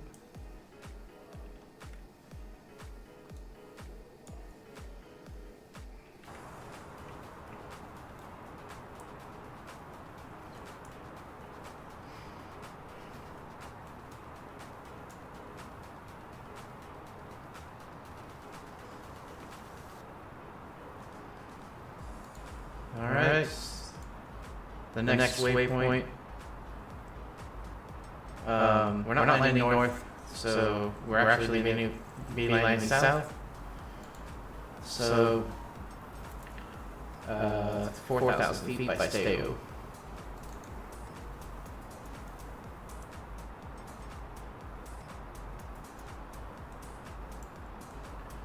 Which I think we're good to go ahead and put that in.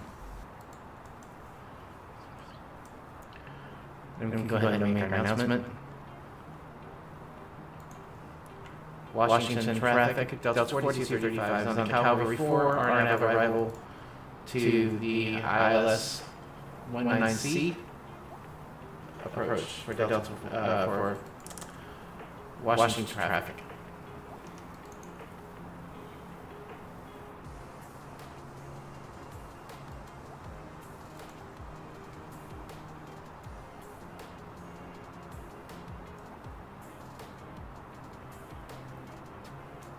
Beautiful.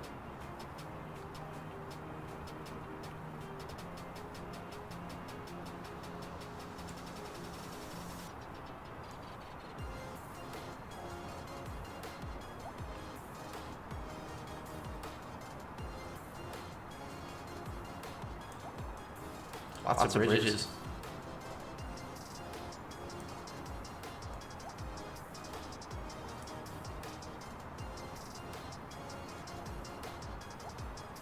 So I think I'm good now. Because if I saw that correctly. Yep, 6,000. We're a little bit below that. So we are on course. Let's go ahead and go to this page.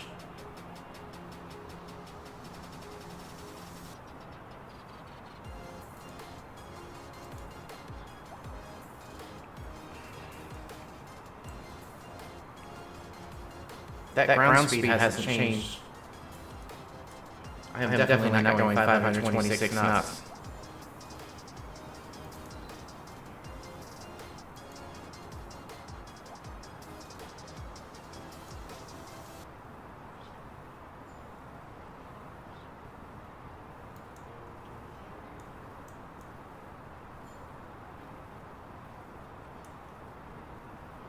And there we are, 4,000 feet.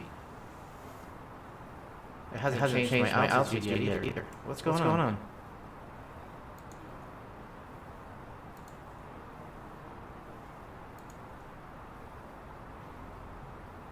Here we go.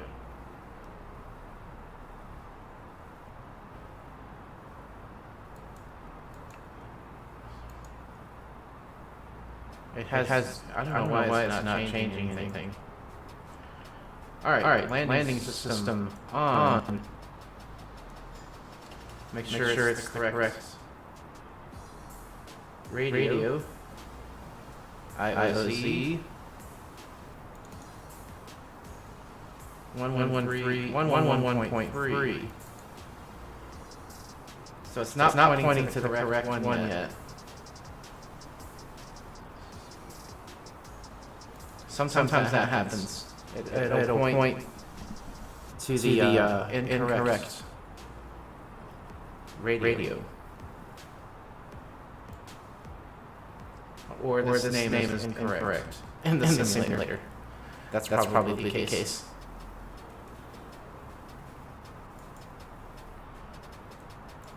Okay. Let's actually pass the airport, and then we will slow down and then turn it on. Airport's going to be on the left. I think this is it right here.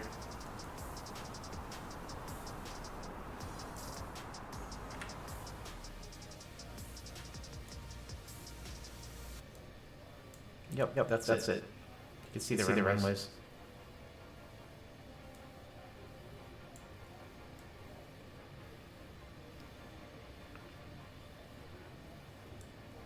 They do a pretty good job with the tree. Like. I know it's fake because it doesn't look like this, I'm sure, but. And there's actually an application I can get that will change the tree colors based on what season is. Like it should really be winter right now. So all of these green trees are probably dead, but whatever. There's a freeway down here, or interstate, wherever you're from. I don't know what you might call it. Right here.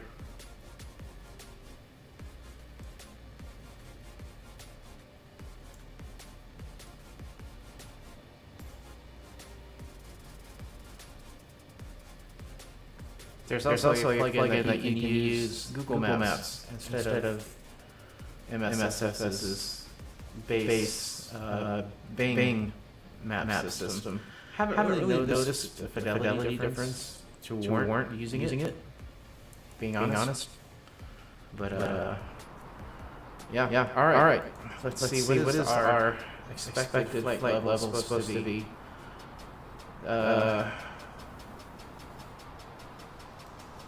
Let's go. Enid 19C. Is that not what I have?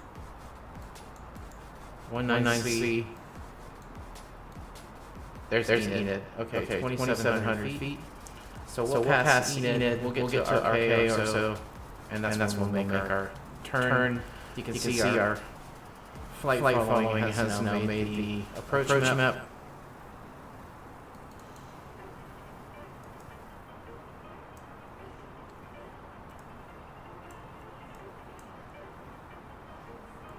We're just holding it at 4,000 feet, 250 knots.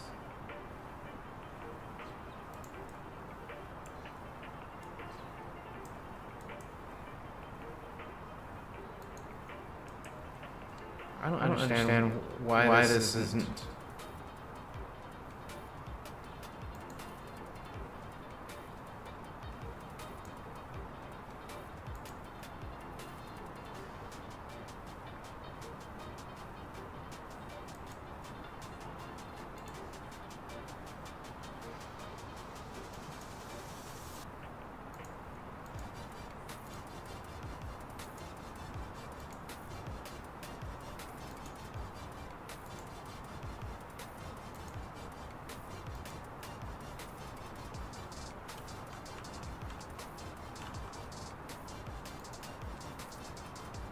Okay.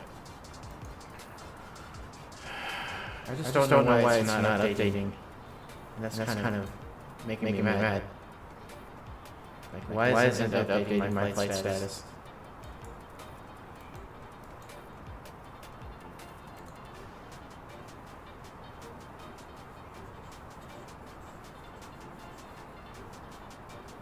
Let me see if this is any more accurate.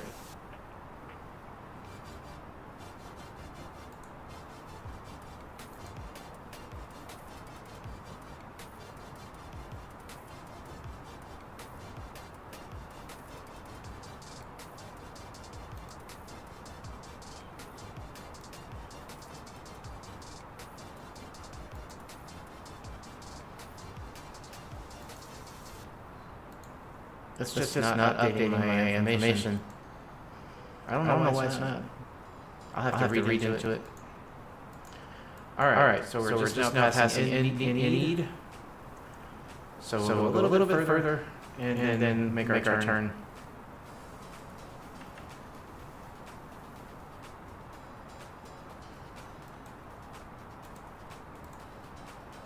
There's that. Okay.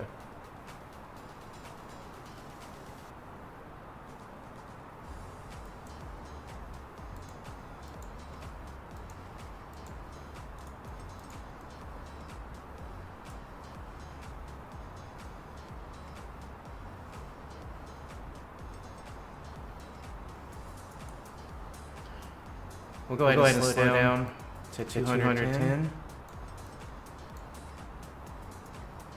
Actually, let's go ahead and slow down to 180.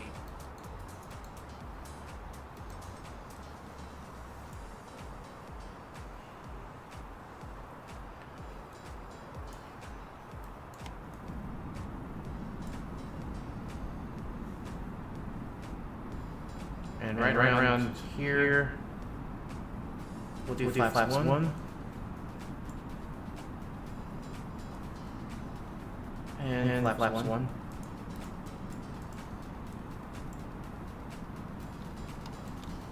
Oh. Didn't mean to do flaps 2. Too soon. Flaps 2. Now. And now we can make our turn. So we can go ahead and do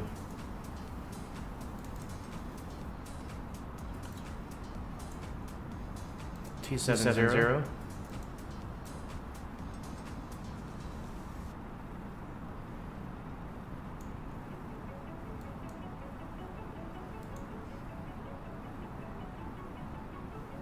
I think it's actually 260. Oops. 261.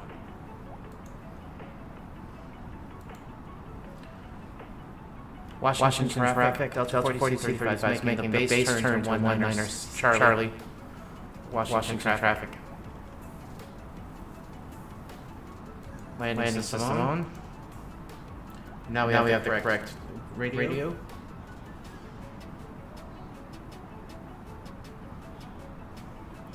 And let's descend down to 2,700 feet.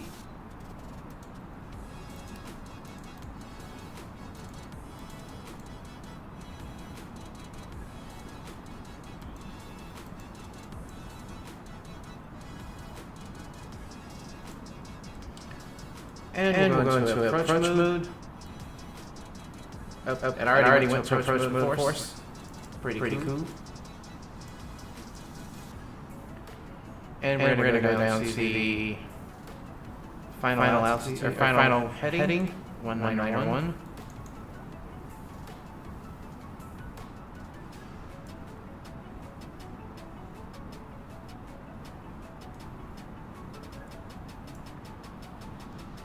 Might have turned too soon. 2,500. Yeah. Let's go over a little bit.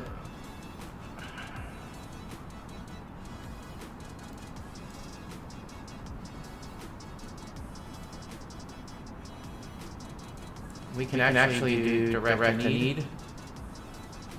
Let's do that. Direct. And need.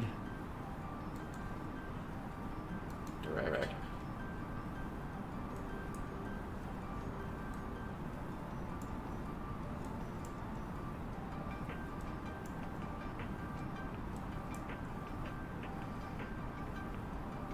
Go down to 175. Actually 170. Flaps 3.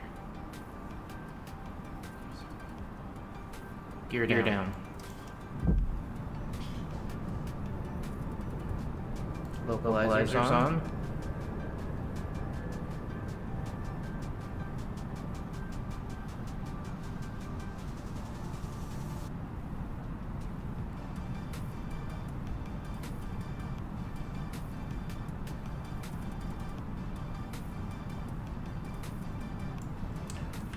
I forgot to show the gear down. Dang it. But you can see the gears down.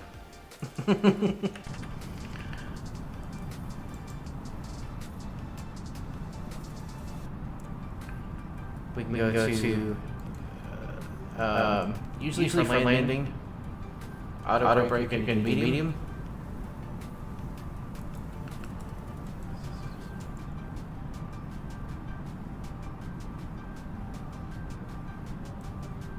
Okay, when are we going to turn here?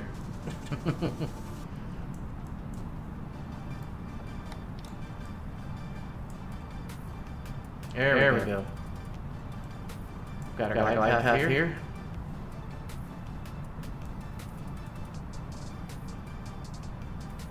There's the airport in front of us. You can barely see it with the brightness.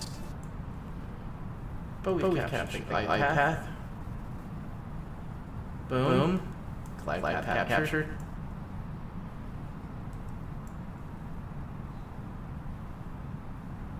And we can do our approach now. Glide scope captured. And we now go to approach speed.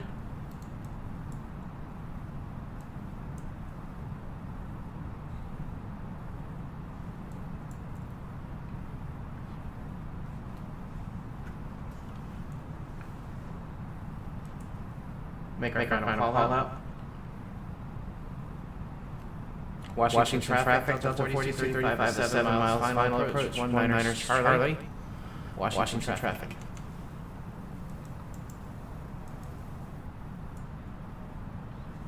And final flaps, full flaps.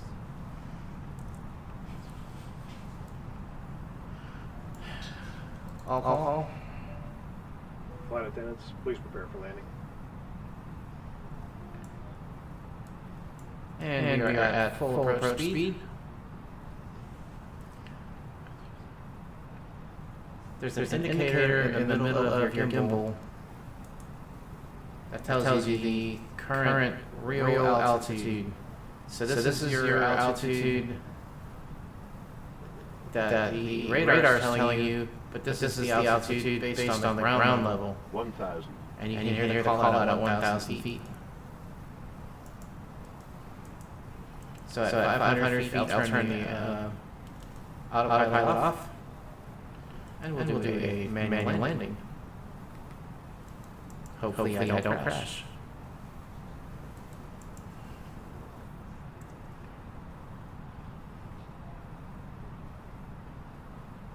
What's our winds like here? Very calm. Okay.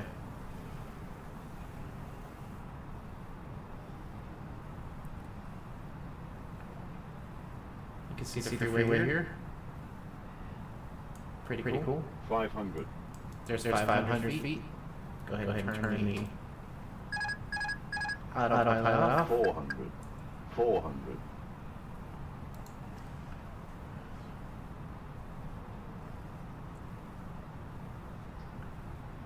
And really just letting the plane. 300. Since there's no wind, you can really let the plane just continue 200. to descend down. Shouldn't veer too far off course. 100. Getting a little bit too. 50.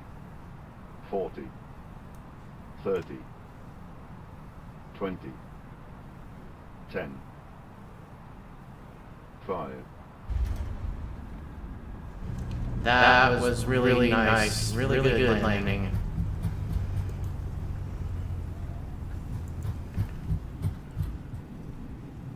Good landing. All right. Flaps full. And that can turn off. Got to get to the next taxiway before we can make a call out.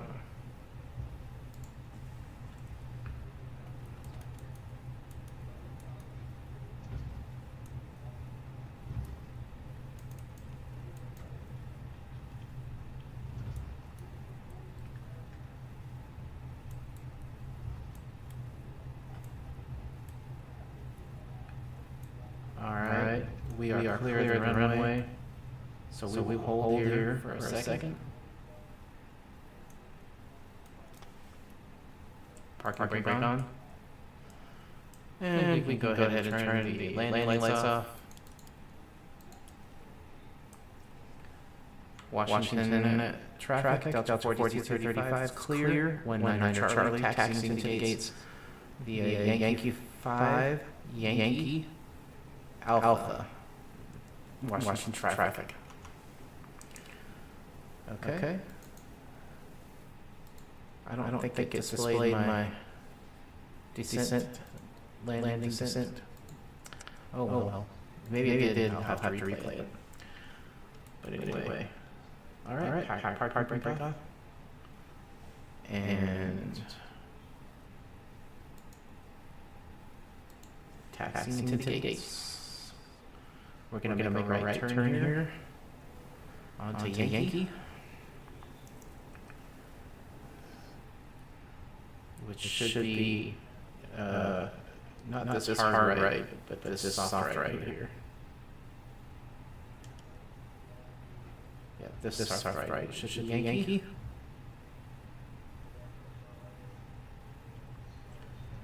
I would like to see better signage from major airports. I wish that they would fix that.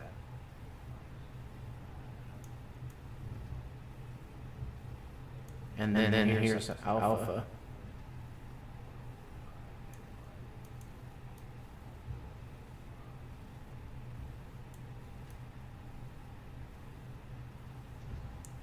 And ladies and gentlemen, welcome to Washington, Dulles, our nation's capital.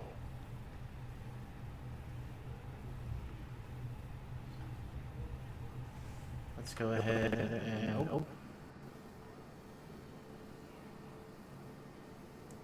make our way to a gate here.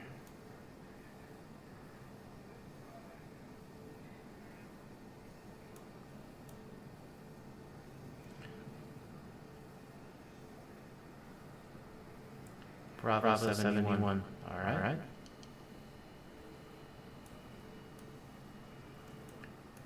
And there we go. We have arrived, ladies and gentlemen. We can call in the taxiway, external power, baggage.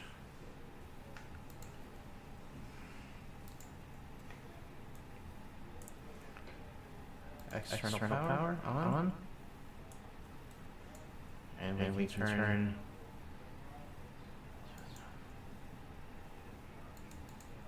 our engines off. And that's it.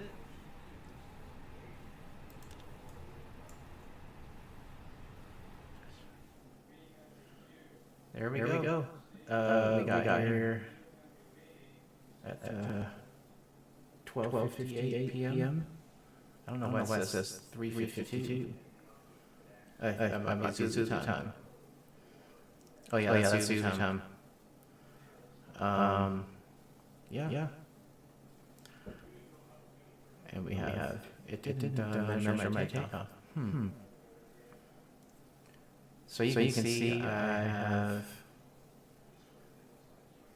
almost 500 hours. Let's go to the main menu. Let's see my profile. I believe I have almost. What happened to my music? Did I go through that whole album? I must have. Let's go back to streams. Let's go to a different album.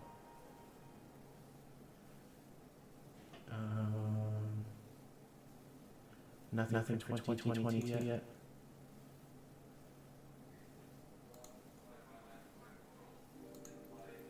All right.